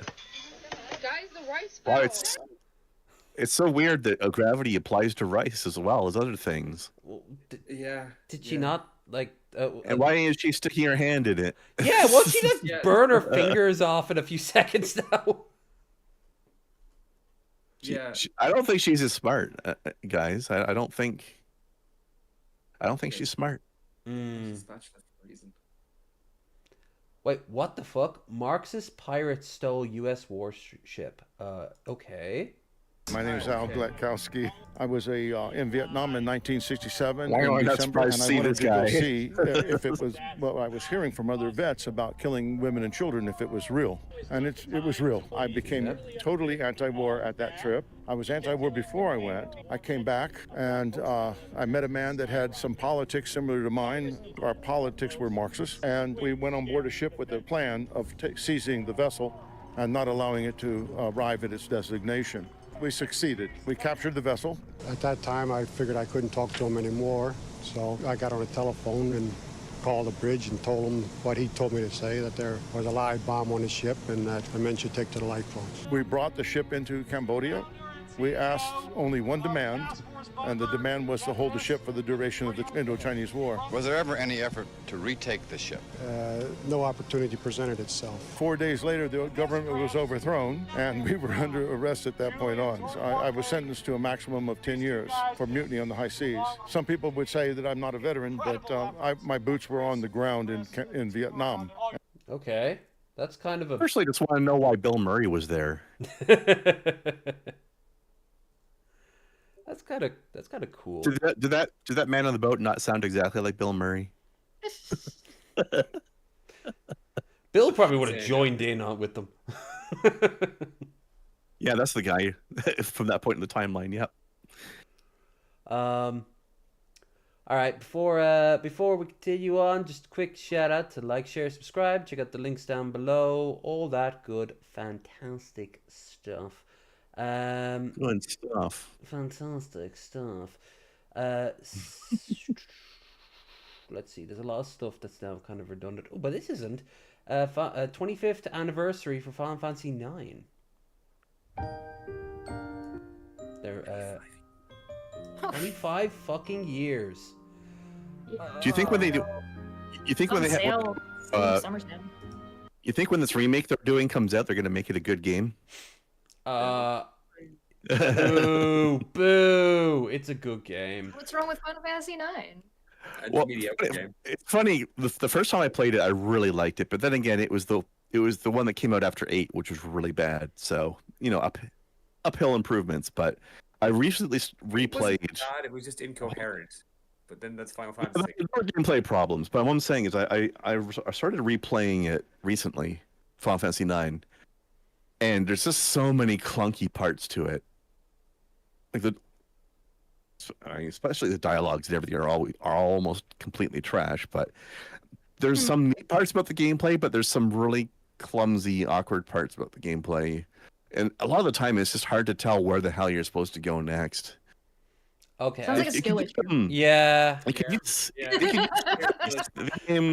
going to be using that for like a week now, just in any conversation. But no, though it's got some great parts to it, but it could use some tweaks and quality of life improvements, and hopefully it gets them. Look, I'm not going to pretend that everything about 9 is fantastic. I mean, I never liked that sort of combo attack thing where you can kind of like get 2 characters and then fight that. But I mean, the plot is brilliant. The setting is really cool and unique. I love that sort of steampunk thing that also ties into their magic use. That's really kind of cool. The Mist, I think it's called. Did they bring that sort of steampunk magic thing back repeatedly? Yeah, and sometimes it worked, sometimes it didn't. Like, I think they kind of have a sort of a similar idea with 12, how their system works. Oh, I love 12. One of my favorite ones ever. Was 12 the one with the weird combat engine? The one with the Gambit cards. Yeah, where you end up putting everyone in the same class and making everyone use the same weapon. I didn't. I mean, no, you can if you want, but you don't have to. But it's the one where you use cards to program your character's behavior, so you're not having to just constantly give them attack orders manually. You can. Yeah, but instead of actually getting into like battle, instead of like taking it away to the mini fight, you were sort of running around in this plane. Yeah, it was the first one that didn't have a unique combat screen. Yeah. Yeah. Okay. Yeah, I'm thinking of the thing. I really enjoyed 12. All right, this is. It's flaws, but I loved it overall. This is not. I have no idea what this is going to be. Skinny twink didn't help. Oh, the main character guy wasn't great, but then again, the story wasn't really about him. He was just kind of along for the ride, which is kind of a neat idea. Weird about 12. Are you talking about Vaughn and Penello? Yeah, they're barely in that. They didn't need to be in it at all. But there's a problem that ever since that consistently was a problem after, well, kind of after and around Final Fantasy VIII, and it's that like it was really most of it. A lot of the issues that came after 7 was Square trying to recreate some of the stuff in 7 without really understanding what it was that was working. So one of the things about 7 that happens, short answer, is Cloud has mental issues and doesn't know who he is. He has identity crises. Yes. And he's also one not of the technically Cloud Strife. Like even the yeah, story you're supposed is not to. technically Cloud Strife. Well, that's the thing. You're not only are you playing as Cloud, the individual that you're supposed to be able to sort of input yourself onto a little bit, but not too much. So he's not like Link. He's not like a Silent or Samus, right? He does have a personality, but you don't see most of that until later in the game. But the main character going through the hero's journey isn't Cloud, it's actually Tifa, which in Remake they're showing off a little bit more. But in 8, who's the main character of 8? Who's going through the story? Who's changing? Nobody. Yeah. Exactly. In 9, it's pretty clear. You have Zidane, you have the story with Vivi. 9 is pretty straightforward and clear, but 10 has the same problem again. Titus is not the main. It's my story. No, it's not. It's Yuna's story. And if you actually follow Yuna instead of having Titus being a weenie baby bitch over here, and I guarantee you, if you took the sword away from Titus, gave it to Waka, and gave fucking Titus the Blitzball, you'd have had a way better game. Yes. 12 has the same problem. Vaughn and Penello are not the main characters of 12. It's about Ash and Balthier. So, like, what are we doing? What However- are we doing? What are we doing? Hold on, let me give you a counterpoint to that one, at least, though. I like the fact that they did that because the game starts off presenting the idea to you that Vaughn and Penelo are the main characters, and most of the time the camera's following them. But I see it as sort of like a... Hold on. Political intrigue that they have no idea what the fuck is going on. Yes, there's that. Like, I see it as like, okay, here's two street kids that got swept into something bigger than themselves, and how they deal with being side characters in somebody else's story. And I think that's interesting. Like, yes, the story is But they're about... not side characters. But if that's what they were doing, that would make them the main characters following their struggles. But it's not. It doesn't actually focus on that at all. If it focused on that, that'd be cool. Sure, yeah, no problems. The story is about him becoming a professional monster hunter. That's his entire like arc in the game. But hold on, let me clarify a bit. Like, from the definition of like a story's protagonist, who the quote unquote camera is following mostly, it's Vaughn. And to some having the character follow you Vaughn. doesn't make you the main character. It doesn't make you the protagonist, right? So, Well, for no. example, Fairy Tale, right? Stop. You can be Please, the antagonist please stop. as well. Please stop. I didn't finish. Okay, sorry. The camera's, by the definition of who's the protagonist of the story, it's Vaughn, because we're paying the most attention to him. Camera is I disagree following with your him. definition. But anyway, yes, the story is about Ash mostly and Balthier, but we're sort of like following Vaughn and seeing how he's reacting to getting swept into other people's story, and I think that's kind of neat. It can be. It can be well done if you do it right. The person who seems to be the quote unquote main character does not necessarily have to be the person that the story is about. Oh, okay. So, for example, Star Wars. The main overarching story of Star Wars 4, 5, and 6 is about Vader's. As it is about Vader. Vader is the linking factor in all of these. He's not the main character. He's not who we're following. But Luke has an arc. He follows the archetypal hero journey, right? He doesn't. He gets called to a greater purpose, rejects it at one point, make mistakes, becomes a hero. The end. Da, da, da, da.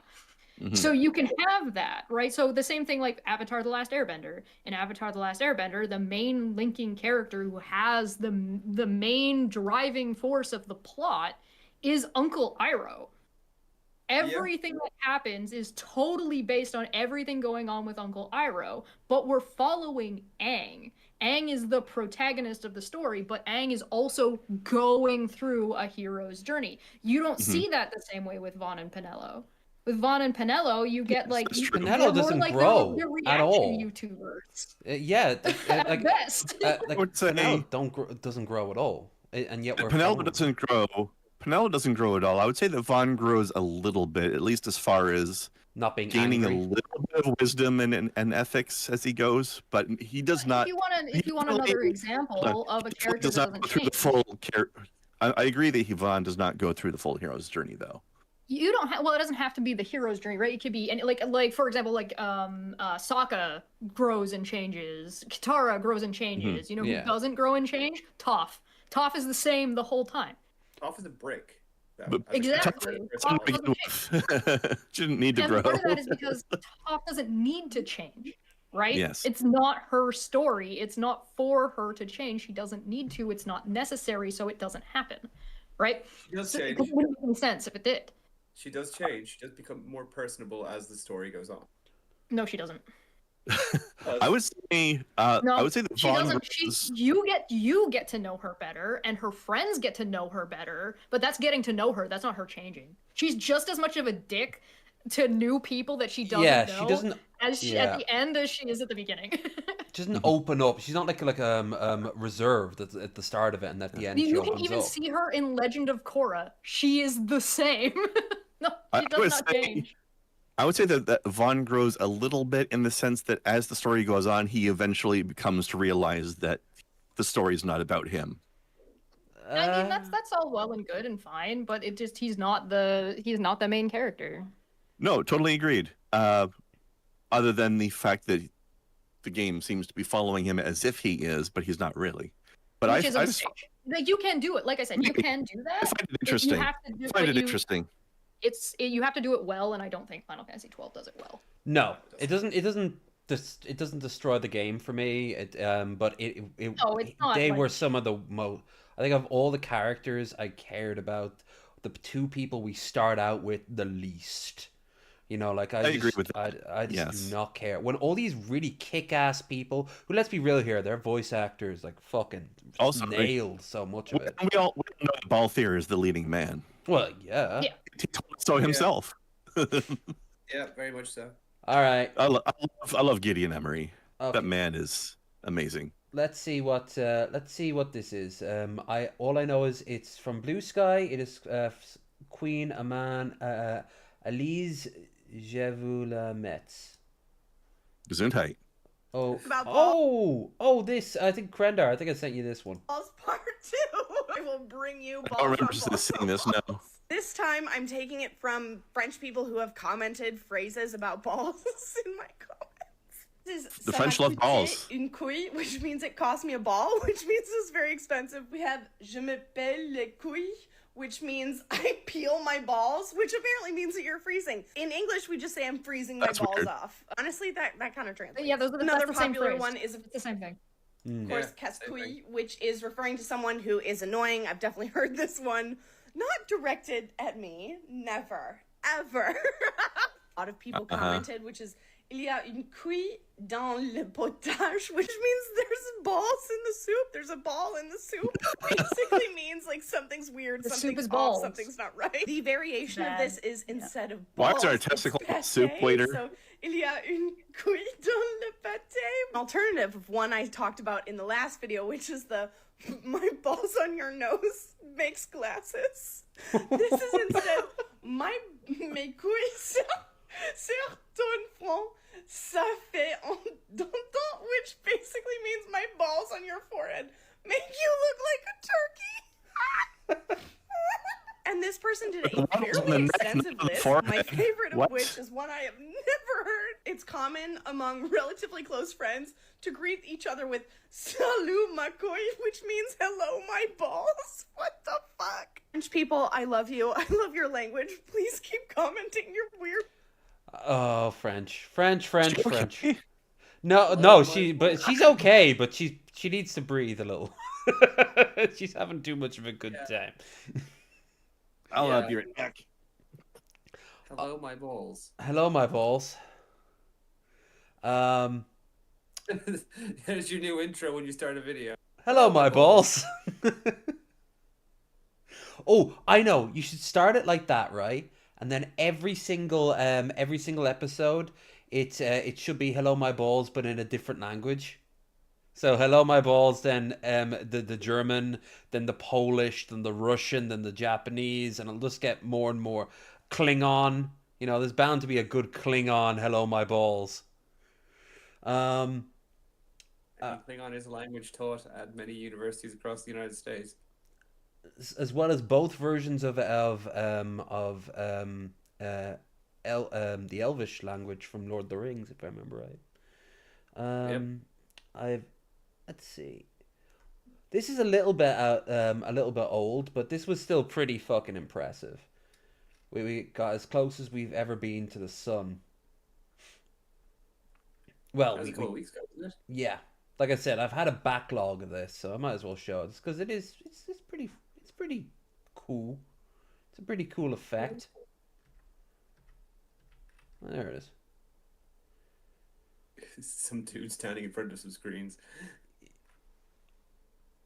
I don't suppose you remember. They're trying to make it look like a window. Well, does anyone remembers the old show Equinox? Yeah. You remember Equinox? Yeah. From like the 90s, and it was like a tech show, and dude, I thought Feelgood would say that, and not you. God. I can't say no Equinox. I just remember getting pissed at the Equinox, which is different altogether because, pagan. Yeah. It's been a long time, but yeah, I remember it. I remember like the ad breaks would have this woman it like zooming close to her mouth and you see Equinox. Oh gee, I have to find a few old episodes of that. That is wild though. It is awesome, yeah. This is so Flying cool. through the outer corona of the sun. Earth, sun. Yeah, which 1 foot. I think it's longer than 1 foot, personally. Yeah. A single It's weed. comparative distance. Yeah, I get what you're saying. A really big foot. Yeah. Oh, there is something I have, but I can't. Don't tell me I got rid of it. I did, but here's the beauty of it. I remember what it is, and I don't want to spoil it. But actually, I don't know if I want to show it because you're eating there, Chesh. You know what? I'm gonna be a dick, and I'm gonna show it. Because it is somehow this will be completely safe for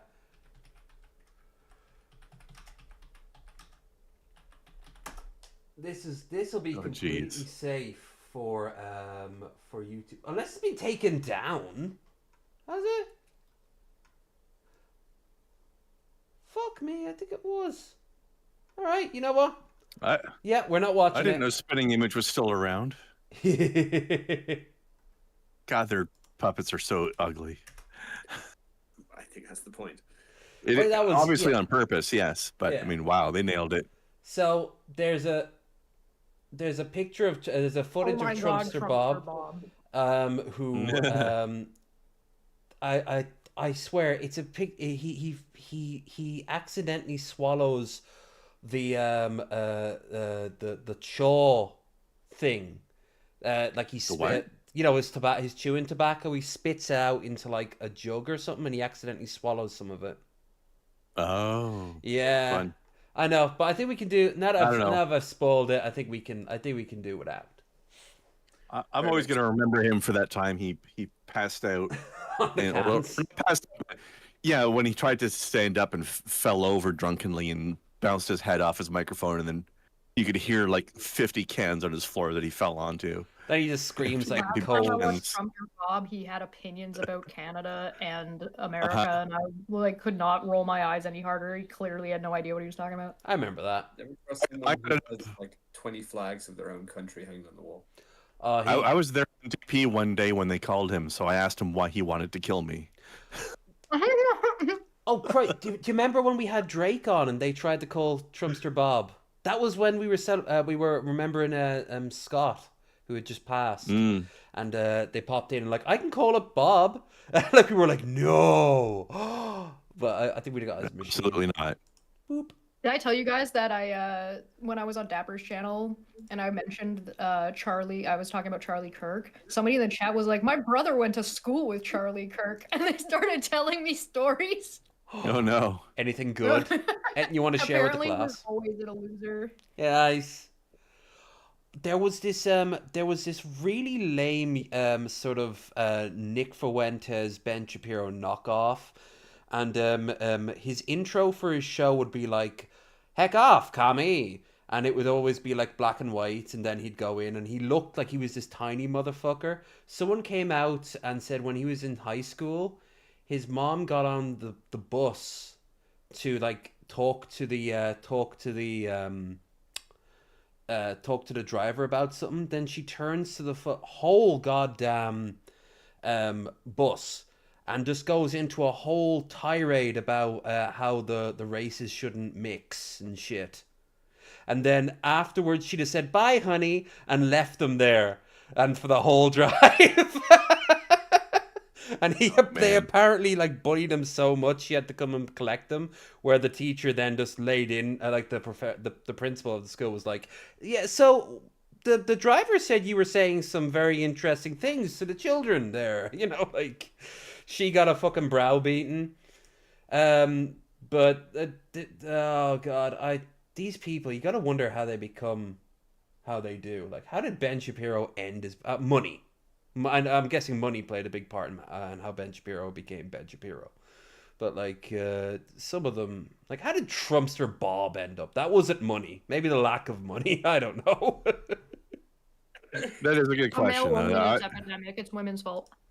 Oh yeah. Oh, okay. Why would DEI do that to Trumpster Bob? Better question: Why does DEI want all men to be lonely? That's right. Can't they all? Can't they all just have ice cream with a very sassy woman with very, very straight eyebrows? Very big ice cream. Valleys, to be more specific. That's a valley, if you didn't know what a valley was. So you got roof, you got asphalt shingles, roof, asphalt shingles, and where they come to meet, you got that line down there, that's your valley. Now, generally what you want to see with these shingles is a slight offset for where one meets the other, so you have a little roll of shingles for the water to go down. Now, you go straight down the middle, that can allow for moisture to penetrate and wear out seals. Now, on this side, I don't know if you can see it, but they actually took the roofing material and came up a little bit on this side. Now, water can still run down, get trapped, and now you're risking penetrating that roofing material even more on this side. So what should have happened, if they did it correctly, is they would roll the roofing material from this side, I mean, it's kind of interesting, and then run the cut down here, so the water can roll down.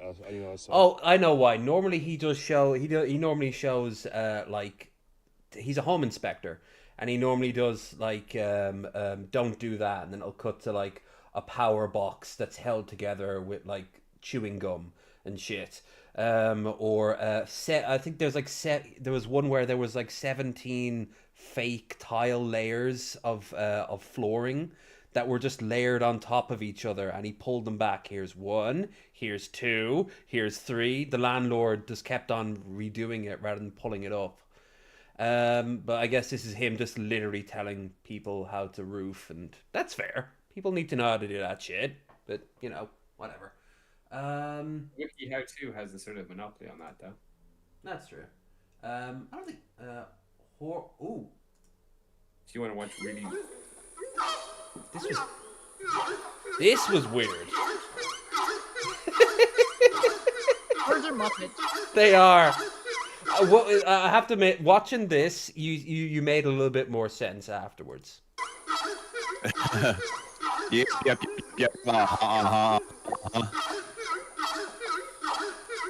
Look at that little wiggly bit at the top there. Do you think this is what inspired those Muppet aliens? Because they got the little antennas and everything. Ooh, that could be.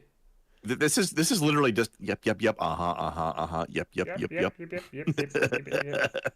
Actually, this is more a bitter argument about who's gonna fuck the woman. Wait, yeah. Also, just notice the title. Is this bird actually named Horned Screamer? Well, it's a bird of paradise. Yeah, no, this is the horned screamers. A pair of horned screamers sitting on observation deck in Chikanga. I don't know where Chingana is. Chingana's in Burma. What is that? They're cool, but that is a weird ass fucking noise that that bird's making. Just remember the golden rule about birds: the more beautiful the bird, the more ugly the noise it makes. Birds are Muppets. Birds are Muppets. Yep. They're not real.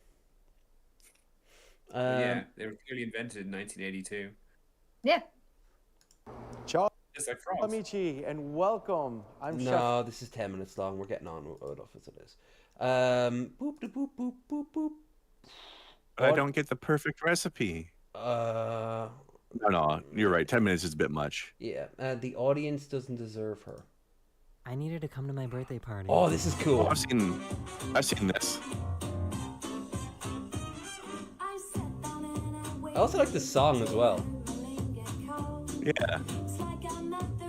Kind of modern swing, isn't it? Or is it classic swing? It's one of those. Look at her being a cutie pie.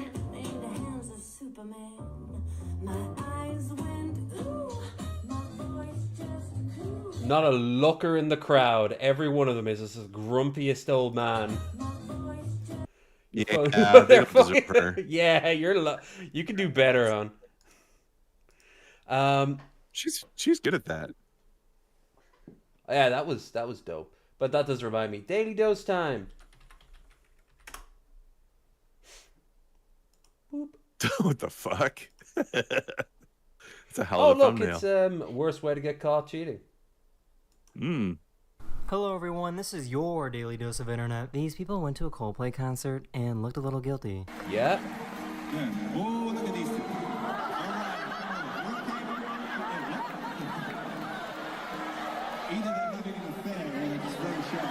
It is funny. Fired. What? Where? Knock it Some off. ninja bullshit. Confie nas suas colegas, tá certo? Só se joga. Vai, já. Oh They God! all decided to laugh at their clumsy bird friend. Whoa.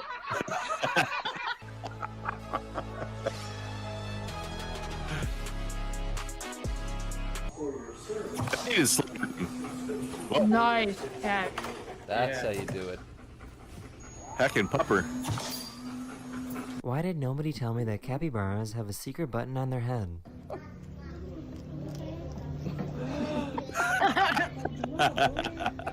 Most emotion I've ever seen from one of Check these. this out. Watch this. Yeah. Check it out. All right, ready? I'm faster than the speed of light. This guy's That's assault. What the fuck? somehow made the skinniest car in the world. No, no, no. I don't like this. Is giving me a fight or flight thing. I don't like this. Me, just to underline the dynamic me and Lev have, I love it. The bike, the shell stuff is topical. A little bit. I mean, I'm impressed by it as a physical thing, but it's like if it's like Question: is it a car or a motorcycle? it's probably a bike. Four wheels, but they're all like truck wheels, like really close together. I'm just picturing now, like if anyone knows, what was it, Flat World, the book Flat World from the Victorian era. It's like when someone from the 2D world discovers what the 3D world is. It just like completely blows my mind. I'm like, no. When I heard that, when I heard the title, I thought it was like a modern day book by flat earthers. They can't read. That's true. Ooh, The advanced leaves on this tactics. plant shrivel up whenever they are touched. Yep. I've seen this. Some weird shit. Sometimes it's a good idea to put the phone down. Yes, it is. Or take your foot off the accelerator. However, let's not get in the way of karma. Okay, once is bad enough, but twice, no. It's One Punch Man. Really, bro? Really? She managed to catch the sunglasses of someone in front of her. Whoa! Nice catch.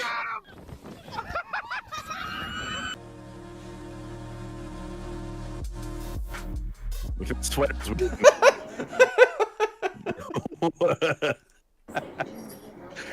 And in they go. They're gonna fall in. Fall in. Fall in. Come on. Yeah! There they go. Yeah. Failed to go through sign. They're super. Something Kim Jong-un. Every time I wear this, I make this Snuggie now. I make sure I do not have anything that has color on it when I'm eating it or drinking it. Until tonight, when looking at her, I realized I've been drinking this coffee the whole time. So now I'm looking over it like a fucking hawk to make sure that not a single drop's fallen. I'm good. Yeah. I'm good. She's Fair, fucked. that's also So- latest style. Why is he sitting like this? What the fuck? Dog? No, those aren't legs. He's ready to go. Yeah.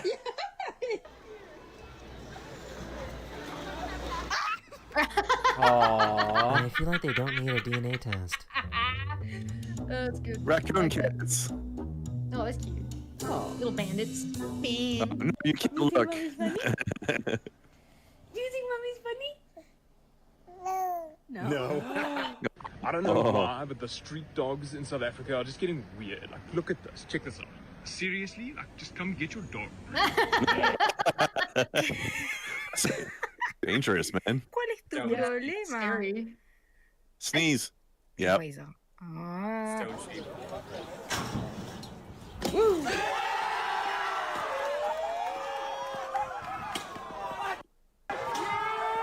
Jesus Christ! This bird managed to chase away this bear that wanted to eat its eggs.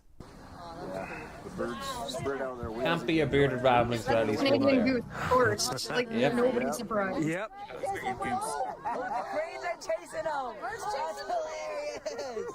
This cop had no idea what to do here. What? Seen this guy. I've never seen this guy already. This little guy ran through the valley of death.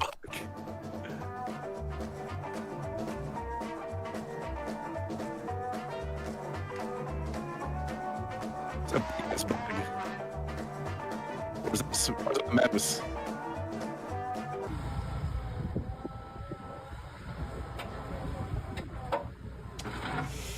Yep. There he goes. Whee! Expensive mistake. Mm-hmm. No. Looney. Funny Was to it part two. This boat in Look at China the. crashed. Did you see the goop on its paw? Yeah. Yeah. It had the dough was on its foot. into this pier, causing it all to fall down. Oh shit.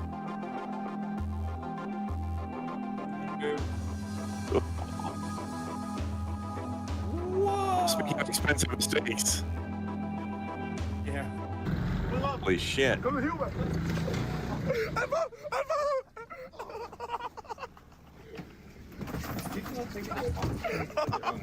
Bro, my smoke detector been chirping for 3 weeks. We just harmonizing at this point. Nice teeth, buddy. This guy was flying a drone, and it got attacked by some birds, so he decided to land it as fast as possible. The issue is that he landed it into some random people. Oh shit. This is my impression of the iPhone keyboard tap noise.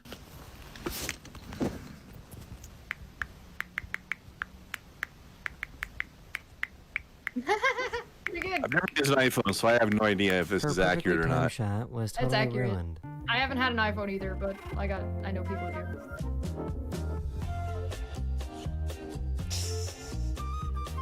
This is what life with a dog looks like. Over your damn floors. Time to build another dog. Right. Of all that He fur. wanted to mess with his clients There's at least one goddamn Pomeranian there. Christ. to see what they would do.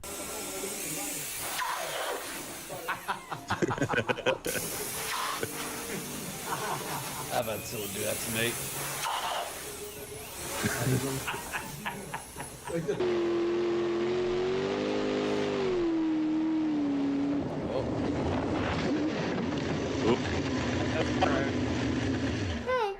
He wanted to race these motorcycle riders with his e-bike.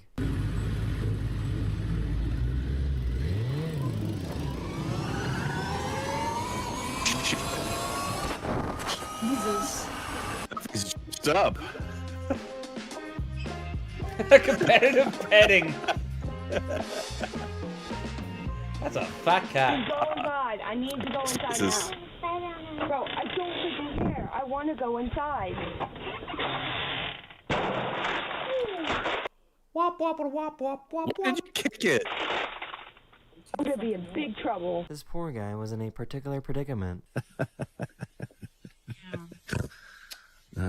Hanging in there. Someone kitty. really brought their laptop to Must be a record a French cat. concert. Did you see those balls? The bulls. Someone did that as a giant joke. I may have taken laptops where laptops should not have been in public back in the day. Whoa. He's just a little guy. A little guy. Yep. This heavy storm in Canada forced these sewers open. Well, It's a lot of water. So I was just in Amsterdam, and I saw that so many people had these tiny little cars. That is the end of this video. I hope you enjoyed. Just That's tiny, ugly. And I'll see you guys tiny again little car. very, very soon. Later. That is efficient, but it's ugly as hell. Why are they pushing them in the canals? It's a sport in Amsterdam to push smart cars into canals. That's right. Oh. Well, the locals don't do it, Seems, but all the English people do. Yeah. That seems very environmentally unaware. More because it's funny. Yeah, I mean they do it at home with shopping trolleys, so they do it over. They do it when, when they get shit faced over here, over there. Massive crimes are hilarious. Any bunch of young lads who go over from the UK to Amsterdam are going over there to get stoned, shit faced, and most likely laid in a brothel. So they're already super. Amsterdam for sure, yeah. Yeah, to the 12th degree. So yeah, they're probably the same people who also back home throw the Tesco shopping trolleys into the damn rivers and the canals. Or the e-scooters. Yeah. I saw a Honda Civic once in a canal in like fucking somewhere in North London. Fuck your Honda Civic, I have a horse outside. Gesundheit. Entire jar That of was miracle. an Irish reference. What? Very Irish Yeah. reference. Yes, I assume so. All right, so It sounded very Irish. Wait, have you neither of you heard of one of our greatest political activists? He wears a plastic bag on his head. And he's from Limerick. Does he speak in limericks? No, it's a town. I know, but it would have added to the joke, though. That wasn't a joke. That was serious. He wears a plastic bag on his head. All This serious. sounds oddly familiar. He does not wear a plastic bag on his head in seriousness. Blind boy, I'm talking about. Huh? He calls himself Blind Boy. Blind Right, boy. because it's a joke. I have a feeling. We need to find out what the fuck. Better this fried is. beef and cheddar. What, do you want more context? Will I get fuck your Honda Civic? I have a horse outside. Horse outside, as the song is called. All right, I'll tell That you. sounds like a fun song. Yeah. How about we watch that? If you send it to me, I'll have a look at it, and if I can't, I'll watch it next week. So I know what the fuck that is, because I feel like I'm missing out on a vital part of. Oh, okay, yo, I know that. Yay, I know something. I'm not complete separate from my own culture. Look up Rubber Bandit's Horse Outside. I promise you, Irish. All right. So, what are we going to watch?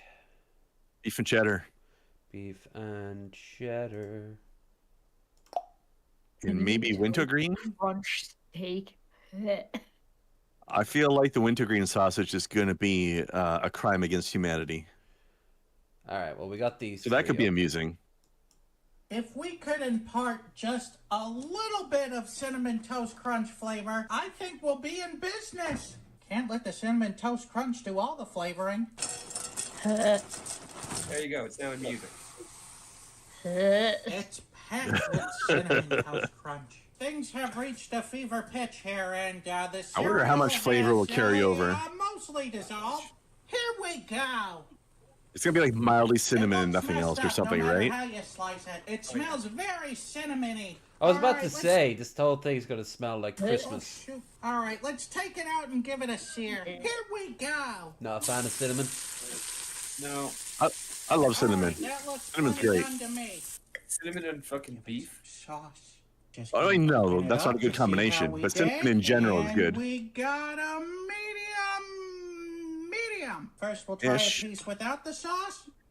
It's exactly what I was hoping for. A little bit of Cinnamon Toast Crunch taste, a lot of super tender steak. And now with the sauce, it's perfect. The consistency, the sweetness, the decadence. So I have no choice but to give the Cinnamon Toast Crunch steak a 5 out of 5. Because Unexpected. Because diabetes, it could be fun. No. I do not want to try this, but I just don't want to try it now. Yeah, no. There's nothing that would make me try that. The Arby's beef and cheddar is the second greatest fast food meal ever created. Second only to the McDouble in terms of value and deliciousness. I like it when I'm hungover, so I've been there a few times when I'm hungover. I mean, it's probably okay, but second greatest ever. Come on. Yeah, it's better than you expect. It's more filling. It's a little more film than you expect. But then it's kind of like, okay, that's because of the cheese. Yeah. Great. But I think Turkish proper kebab, like a proper kebab in a naan wrap, not a Turkish kebab, Ooh. but a proper heavy kebab that weighs as much as a small child. Yeah. In a non-wrap, I'm there for that. Yes, please. Today's the day it's going to take the #1 spot. My worry is that the whole thing will fall apart while it's frying. Technically Indian fusion. Stab it, stab it, stab it, stab it, Yeah. stab it, stab it, Yeah. stab it, and then we're gonna It would be. dunk it. Yeah. Turkish Indian fusion. Oh, the sticks are too big. Makes Let's sense. get going. Ooh. Oh, we got a clinger. That's what it'll look like inside your stomach too. Oh, it's stuck. Floats to the top. You gotta pin that sucker down. Those bubbles are getting pretty close to over the rim. All right, I think it's done. Well, so admittedly, looks it's not a looker, but looks have never stopped me before. Ask my parents about my prom date, and doesn't that just look absolutely amazing? Look at that. Oh, all right, it's super duper hot and greasy. Okay, here we go. America, everybody. Oh, it's not very good. There's a lot of flavor clashing in here, and to be honest, the bread soaked up a ton of that oil. So it's like a bread and oil sandwich with meat inside of it. I'll just be Chess for the rest of the evening. You know, like it'll just be that noise every once in a while. Also, I feel like there was some wisdom to putting some sticks in there to hold it together and manipulate it, I think that also let a lot of the oil into the insides of everything. Yeah. Kind of what Cobes does whenever he tries to make his bogritos. Yeah, maybe tongs would have been a better alternative to the sticks. Maybe knots would have been the best thing of all. You know. Maybe. Well, maybe not is not how Mr. Sausage rolls. True. Also, shout out to Accidental Sausage Roll This Pun. was a mistake, is what that was. I'm gonna have to give the batter fried that was a beef and mistake. cheddar 1 out of 5. It looks like a Scotch egg. In fact, that was the second mistake today. After he did that steak. Guys, I dumped a bunch of bread in some oil. Why does my bread taste like oil? I don't know, man. See, this is why. This is why I like to confuse servers at restaurants by ordering French onion soup with no bread in it.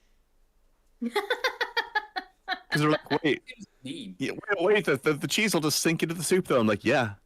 First of all, yes, exactly. I like soup flavor in the cheese. Second of all, I don't want to have half a bowl of soup and half a bowl of soggy bread.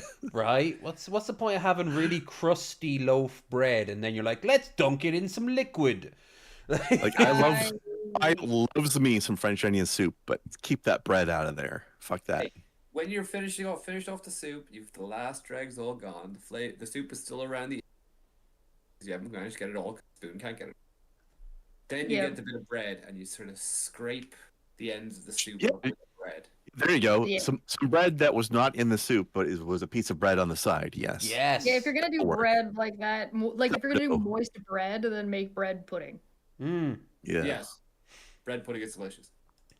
And I've never welcome had back. it. Sounds awful. I guess these are the good ones. These are the best mints available. And I know there's plenty of people They're who just think Polo that mints. Altoids are the best Oh mint. no, But let's single-use be plastics. Why is there Individually so wrapped much Polo? Yeah, it's so ridiculous. Why did they make They're sold like that because they're like the same way you get like a bag of those little Thin Mint candies that are also individually wrapped. They're mostly because they use them for restaurants. They're supposed to be a palate cleanser. honest with each other here. If you're at the point where you're eating Altoids And to they would freshen probably your breath, stick together. It's That's true. Polos can stick. time to admit that the problem's medical. Does this say it's candy? And one mint is only 16% of your daily sugar intake. I don't care. I'll let the whole thing. One. So, of course, the first question on my mind is, will this even grind? You've gotten Yeah, you can bone. grind it. Yeah. It's gonna be pure powder. You're just gonna turn it into powder. Now, I want you to imagine being constipated, and I want you also to imagine that this is a Chipotle burrito. No, I will not imagine that. Oh, I shouldn't have gotten it with the fajita veggies. I think the mint's got a little lost in the sauce here, so I think this is a job for Chef Hammer. Refinance? I mean, I hate to have to say it, but I feel like Chipotle was better than I expected it to be. Interest rates are up. You probably That's- also just put them in Good a ideas go. blender. Yeah, it could have worked too. Counter Yeah. argument. The hammer's funny. The other thing True. you could do is you could put it in a blender with a little bit of water and turn it into a little, instead of just a powder over top, Yeah. a little bit of Turn it liquid to soda. marinade. Yeah. He's just got. Just pour mouthwash into it at that point. I was just gonna say it's just gonna taste like. Oh my god! I haven't looked at the chat. Raisin was here at one point. What the? Yeah, Yeah. you missed out.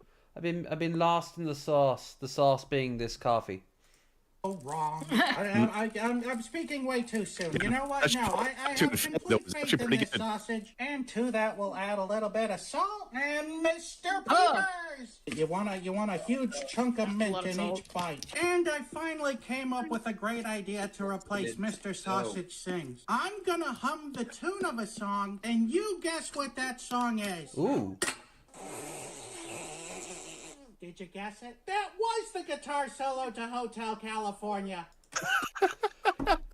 This man is so full of talent. Like it even sounded like it was repetitive, and you hear it in every bar. Oh wait, no, the real master's coming now. No, you threw down that gauntlet. You got to keep going. Let's hear at least some of Hotel California. No, I don't even. I do loves me some Hotel California. Dark desert highway. Let me mute and figure it out. It's Self-conscious. such a crazy song, though. Like, if you ever pay attention to those lyrics, that song is fucking crazy. Wait, Yeah. wait. Balls in the crack house. Let's hear it. Yeah. There you go. There, close enough. Yeah. Okay, and 3, 2, 1, let's sausage. Okay. I Oh, love you the can hear the crunch. The mint's going crunch inside. Do you think the cooking process is going to amplify the mint or like calm it down? Oh, he put a Neither. lot It's in there. not really affected by cooking. It just is there. Perhaps. I mean, mint on meat isn't even necessarily that bad. It's just a No. matter of like. Yeah. So mint and much. lamb, but not Yeah. in pork. Mint I mean, Yeah. I enjoy mint with my food sometimes, but mint leaf, not candied mint. Yeah, that's the other thing. It's this is And I specifically think like the a. mint has clogged Yeah. it, but that's enough sausage for our purposes. Actual mint leaf is so different. Which special Well, there's also like a thanks ton of to today? sugar in it too, right? Yeah, It's plus other one, weird yeah. ass also, for Feel Good and for Chesh, we have the Ferrigno scale, where we try to counter his Ruffalo scale. Which, well, let's just see if I'm gonna need to do it this one or not. Hey, Smart Boxalo Box Give this one- Artist. I'm already giving this one 3 Ferrignos. Hi. Isn't it finally nice to have a pleasant one? Boy, the bacteria down here is really thriving. Just You can how get your swat- wallet could thrive by using Thrive. Okay, so he has a sponsorship. I don't like there's no need to watch the sponsorships. So what we do is, can I get it right without getting any of the sponsorship in it, like at all?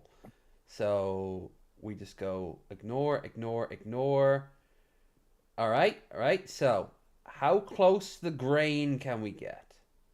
I'm gonna say here. Well, it Nice. was. Woo! All right.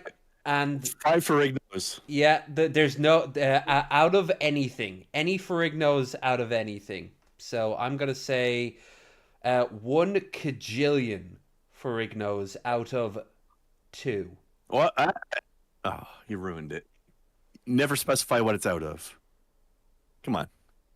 2 of what? No, I said anything. So 23.195. Ooh, specific. 7. Thank you. Right where the wording was there. A little bit of backsplash damage, a whole lot of not of it hitting. But I'm still gonna have to give that will it blow to Mark Ruffalo. That's an old picture of him, Christ. Okay, here we go. 0.753 Danzigs. See? See, Red gets thank it. You. Yeah. That's probably a burst. I do have one Danzig song on the Spotify list. Hang in there. Mama. God, it's like that one time I visited Brazil. Why won't you cook? For sure the sausage is burning more than it is cooking. I'm just trying to get rid of the paint that's here. And I don't want to hear that the pan's too hot because the pan with sausages. It's low. That's the kind of smoke you see right before it bursts into flames. Hey! He's such an old hat at this point now. He's like, I know what's gonna happen. I know it's gonna happen. Yeah. 3, 2, 1, let's jam. He timed that comment so well. All right, it's like it's just burning more at this point, and that doesn't look done. Let's open it up and see how we did. It's still not cooked. It can't be cooked. All right, someone's getting a nice trip in the microwave. Now, this is a Combs cooking show just now. By the smell, it's Still at least gave it a stir first, so it's not as bad. Oh no, it burst in the microwave. And just like that, it's perfect again. Here we go. All right, before he takes a bite, good, bad, eh. What do you think? I'm gonna go Same. Yeah. Yeah, it'll probably turn out to be surprisingly bland. Yeah. It But we'll see. marginally tastes like mint, but it Yeah. tastes a whole lot like pork and corn syrup. You could say I'm disappointed in this sausage. I was expecting big things, and it's not even all that good. It's not pleasant to eat. I'm gonna have to give this sausage here a 1.5 out of 5. So back to my initial question then. What's the cooking process going to do? It apparently nullified the mint. There wasn't enough. So the thing is with like those kinds of candies, the mint is there to be a palate cleanser. It's not there to be overwhelming.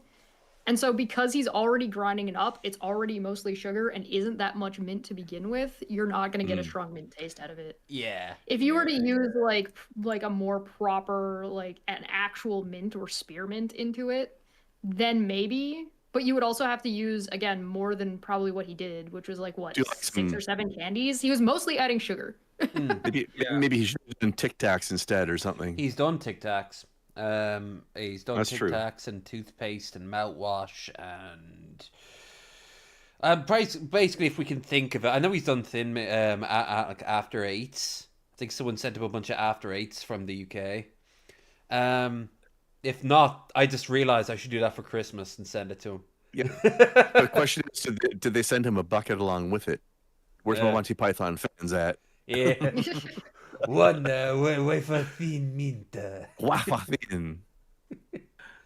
No, what you do is you get an anonymous pouch of like spices, but you just get a dried ground ghost pepper.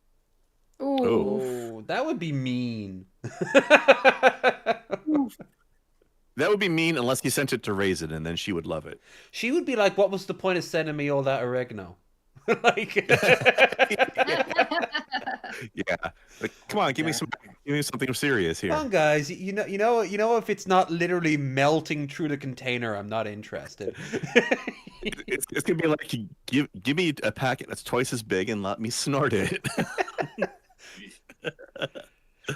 And there she is in chat. Yes, please. Yeah, she knows. She knows that she's a freak in nature. It's great. It's beautiful. It's like watching Nick Offerman in Parks and Rec eat. How they describe him eating. I want to see. Yeah. I want Raisin to meet my friend Kai, and then to have a meal together because Kai's like that too. We never. Kai said if she could still feel her face at the end of a meal, it wasn't spicy enough. That's an impressive level of flame. All right, we've got one Japanese meal. This has got to be the most Oh disgusting God! sandwich in all of Japan, and I've tried to forgive them too many times. Fuck. The Japanese convenience store is home to a plethora Family of Mart, delicious where you can buy breads, a family. variety, cakes, And a sandwiches, mart. buns, and several other alternative words for it. UFO. Yeah. The That's... one thing that I will never abide is another toe. And also these sandwiches. Unidentified But there's a new food Dragon Ball object. promotion going on, so if I'm going to learn to love these wretched things, now's the time. Yakisoba pan is just weird to me, and I don't mean that in the typical, I really don't like Mexican food, so can I just have the chicken tenders, por favor? I mean, it just doesn't make sense through any cultural lens. Yakisoba is already so good by itself, why would you put it in between two buns? I mean, look at this thing. It should be used as a demotivational poster. Why would you make It's it the look like antithesis of that worms? Michael Jordan quote poster on your elementary school teacher's door. It's like if Bruce Lee said, Also, this is just starch inside of and just starch. looking at it is making me want to succumb to this cold. And as expected, this isn't for me. Fucking buddy. I was A about. what? Crisp sandwich Hold- or a chip buddy? Take your pick. Oh no, my pick is no. Yeah, we've already had this conversation with him. He doesn't like the idea of either of those things. I'm like, well, you just pissed over a good chunk of the British Isles. Irish heritage. Most Irish thing you can have is a pack of potato crisps between two slices of Brennan's white bread with Kerrygold butter. Mm-hmm. Gross. Yeah, has to be cheese and onion crisps. Though. I was about to Otherwise, say it's you not could very you good. couldn't even do the salt and vinegars or the prawn cocktails. No, it has to be the most bland, basic shit possible. Cheese and onion is Sometimes people bland. think gar- Really? It's our default. Yeah, our go-to is cheese and onion crisps. Yeah, It sounds good. it is. As a crisp. delicious. Not the sandwich, but the crisp sounds good. Oh, the crisp is delicious, but you know the sandwich is Okay, also mayonnaise made it worse. Now it's overly sweet Why? noodles Why? and a sweet roll. Wait! Wait. Hold on. Didn't you say you like French onion soup and for the cheese to like be in it? Yeah. Why would cheese and onion be weird? It's not. I'm saying a lot. The cheese and onion crisps sound great. I just think it's weird to put it on bread. But with butter. Just eat the crisps by themselves. Okay, hold on. Crisp, butty. Sorry, that's just really funny. The Go on. crisps sound good. Just don't make it into a sandwich. That's all. Probably got us copyrighted. No, it has to be someone making it because you have to get that crunch. You know. Here, perfect. Canadian tries Walker Crisp Buddy. What is up, gangsters? My name is Canadians put chips in sandwiches all the time. That's Yeah. not unusual. Hey, we are trying, well, British food. Why is it fish and chip flavored? What an oddly specific that's one. Yeah. That's a question. This I agree will that be is definitely a crisp questionable. sandwich. These are crisps. Yeah. That is sandwich. It's bread. No, Since, Yeah, just it's bread. Yeah, it has to have a third thing in it. I caught all the flack in my Second. Grant's pickle It needs a video. spread. I have butter. There is butter in here. It doesn't need a spread, but it needs to There's stick no with the bread. butter. There's no butter in that. I'm not putting a lot on. There's a it, smear. mostly because it's not something I'm used to. I'm not wholly comfortable with putting butter on my sandwich. I didn't have any like pickled onion or salt and vinegar, so I mean, just he's with not what I got. comfortable putting From bread in a what I sandwich. understand, you Yeah, we're here for the sandwich, but it looks like we're staying for the man himself. What the fuck is this strange mean- creature that's in front of us? I don't normally bother putting butter on my sandwich, but I don't think there's anything weird about it, as long as it's not like a huge amount. on the sandwich. Ooh, fully. This is gonna be a super special sandwich. Oh wait, special probably yeah. Oh, that That's crunch! how. That crunch launched 1,000 wars. All good. There is something satisfying about that crunch. I'll give you that. All right, here we go. That is a crunch. Yeah, it is. I mean, it is just the most especially when you're shit-faced. Oh, chip buddy when you're shit-faced. Yeah. Or a 4-in-1. Oh That's yeah. Very Irish thing to do. That's what you got last time we went out to a Chinese place, wasn't it? You got your 4-in-1. Yeah. Yeah. I can see the value while really drunk because it would help soak up a lot of that alcohol. And it's all that texture as well. The starch of the like just pure terrible. It can't be good bread. It has to be terrible, big, fluffy white slices that you just go. Right. Since you guys don't seem to have a 4-in-1 on the continent, it's rice, chips, chicken or beef, sauce. That sounds good. It is. I would eat that. But just bread and chips and that's it? No thanks. No, you can put a sauce on it. You can put like. Yeah, you can. Yeah. A pickle works. Sure. 4-in-1 sauce. Get some of that sauce and pour it onto your chip buddy. 4-in-1 sauce. What's that? The sauce is a part of the 4-in-1, which is like a Chinese restaurant curry. Chinese curry sauce. Yeah. Okay.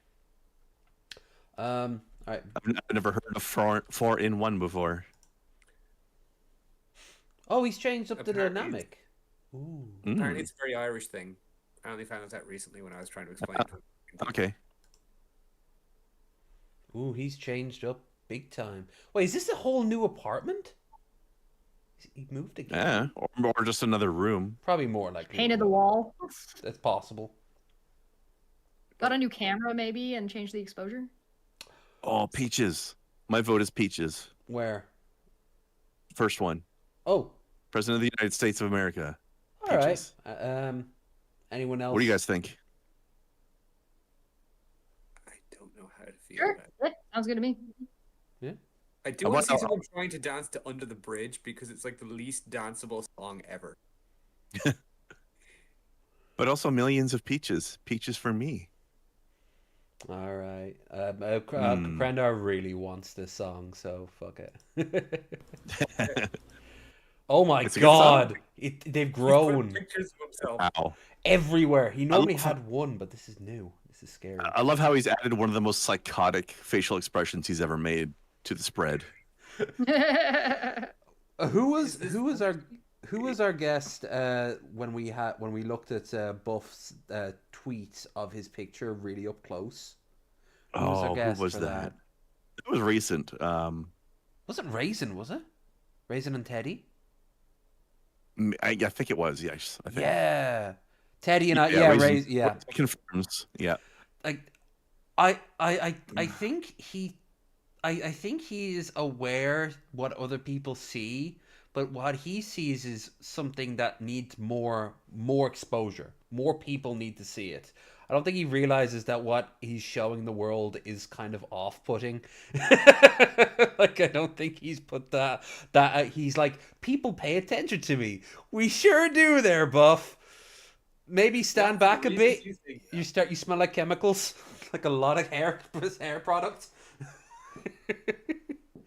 But like, I just love also like the picture he put up of himself, the way it kind of doesn't like match, like it's kind of clinging onto the side there, that every time he walks by it, he's gonna have to bump into that picture or dodge it every time.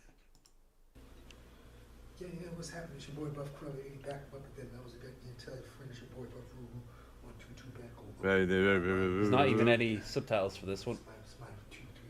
Shame. The subtitles are half the fun, is watching the subtitle system trying to figure out what the fuck he's saying. Oh, before we go live, before we start wrapping this shit up, how about we do the shilling? And Chesh, we'll start with you, madam. Anything you want to promote? It's the pub on Saturday. So if you are, wait a minute, I might be on vacation. I have to double check. I don't know. Don't worry about it.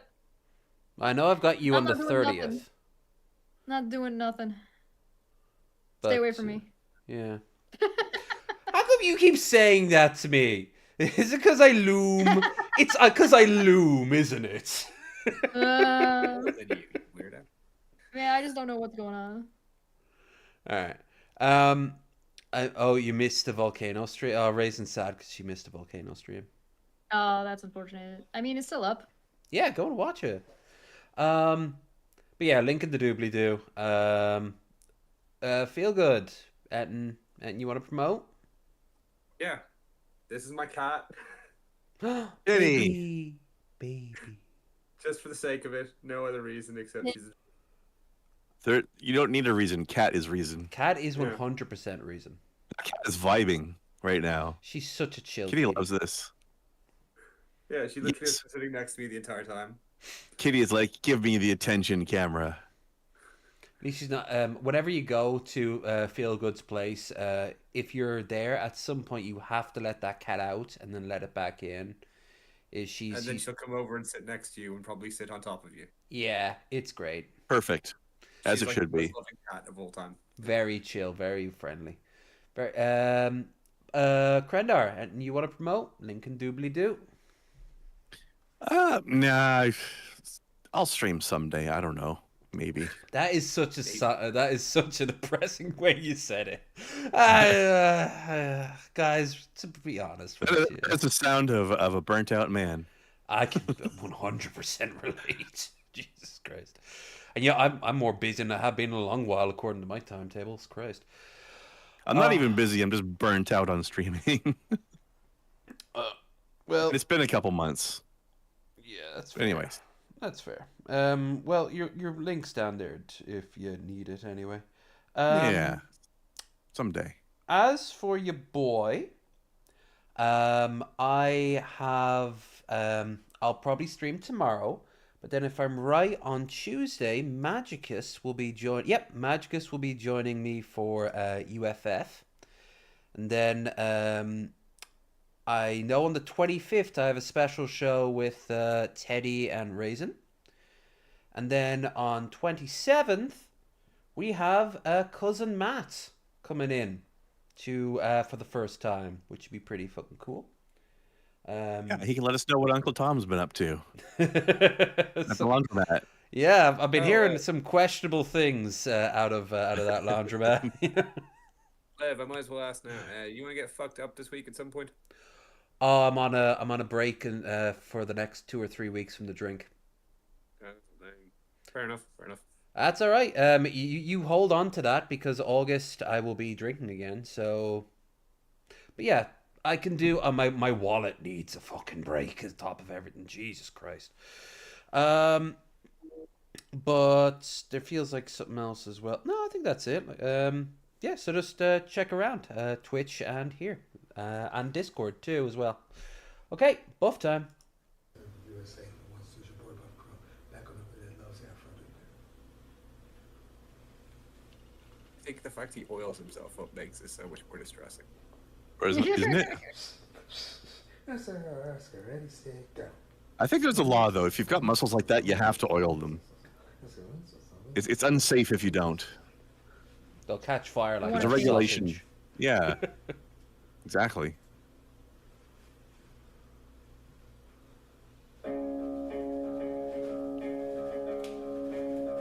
Wait, did he get rid of the black band on his head? He did. And his head, look at that. Look at his, he hasn't moved like this in a long while. It's not with oil. The oil, yeah.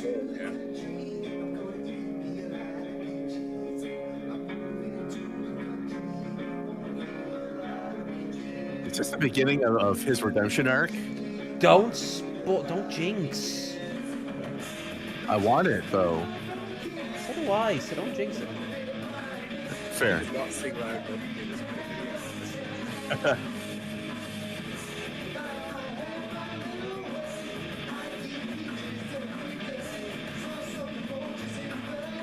It'd be better if the speakers were down a little lower.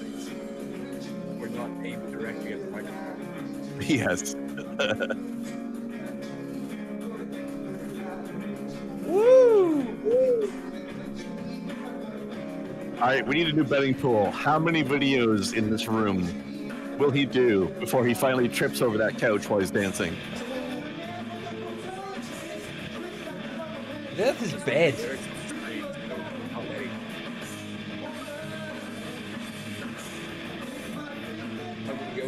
Go with the number between 1 and 17.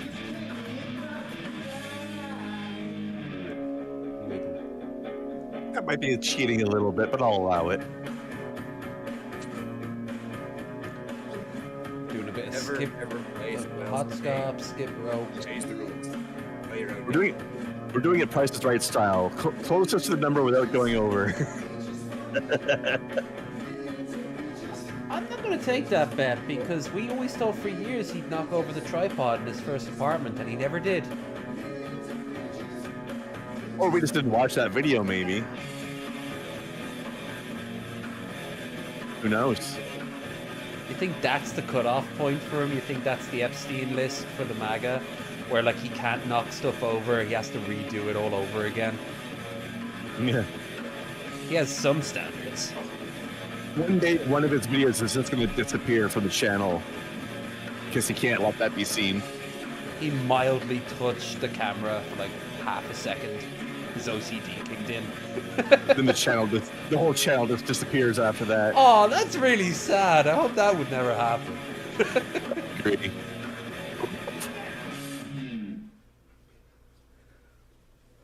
Oh, Buff. Yay! Thank you, Buff. He got through it.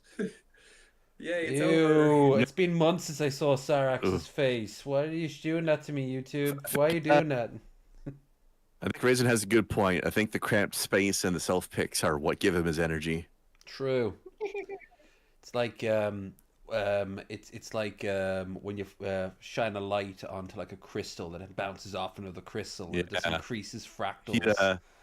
He really lost something when he had that big empty room, and now that he's in a smaller, cramped space again, he's thriving once more. Well, I hope this is the start of the return arc, but okay, that's us for another week. You all take yourself to the happy, good, nice place instead of the shitty place, because the shitty place is where it's the shitty place. Yeah, all the bad things that you don't like live there, and if you don't like it, what are you doing there? What are you doing there? About you, I hate myself. Singing to the mirror. Oh no. Aye. Oh.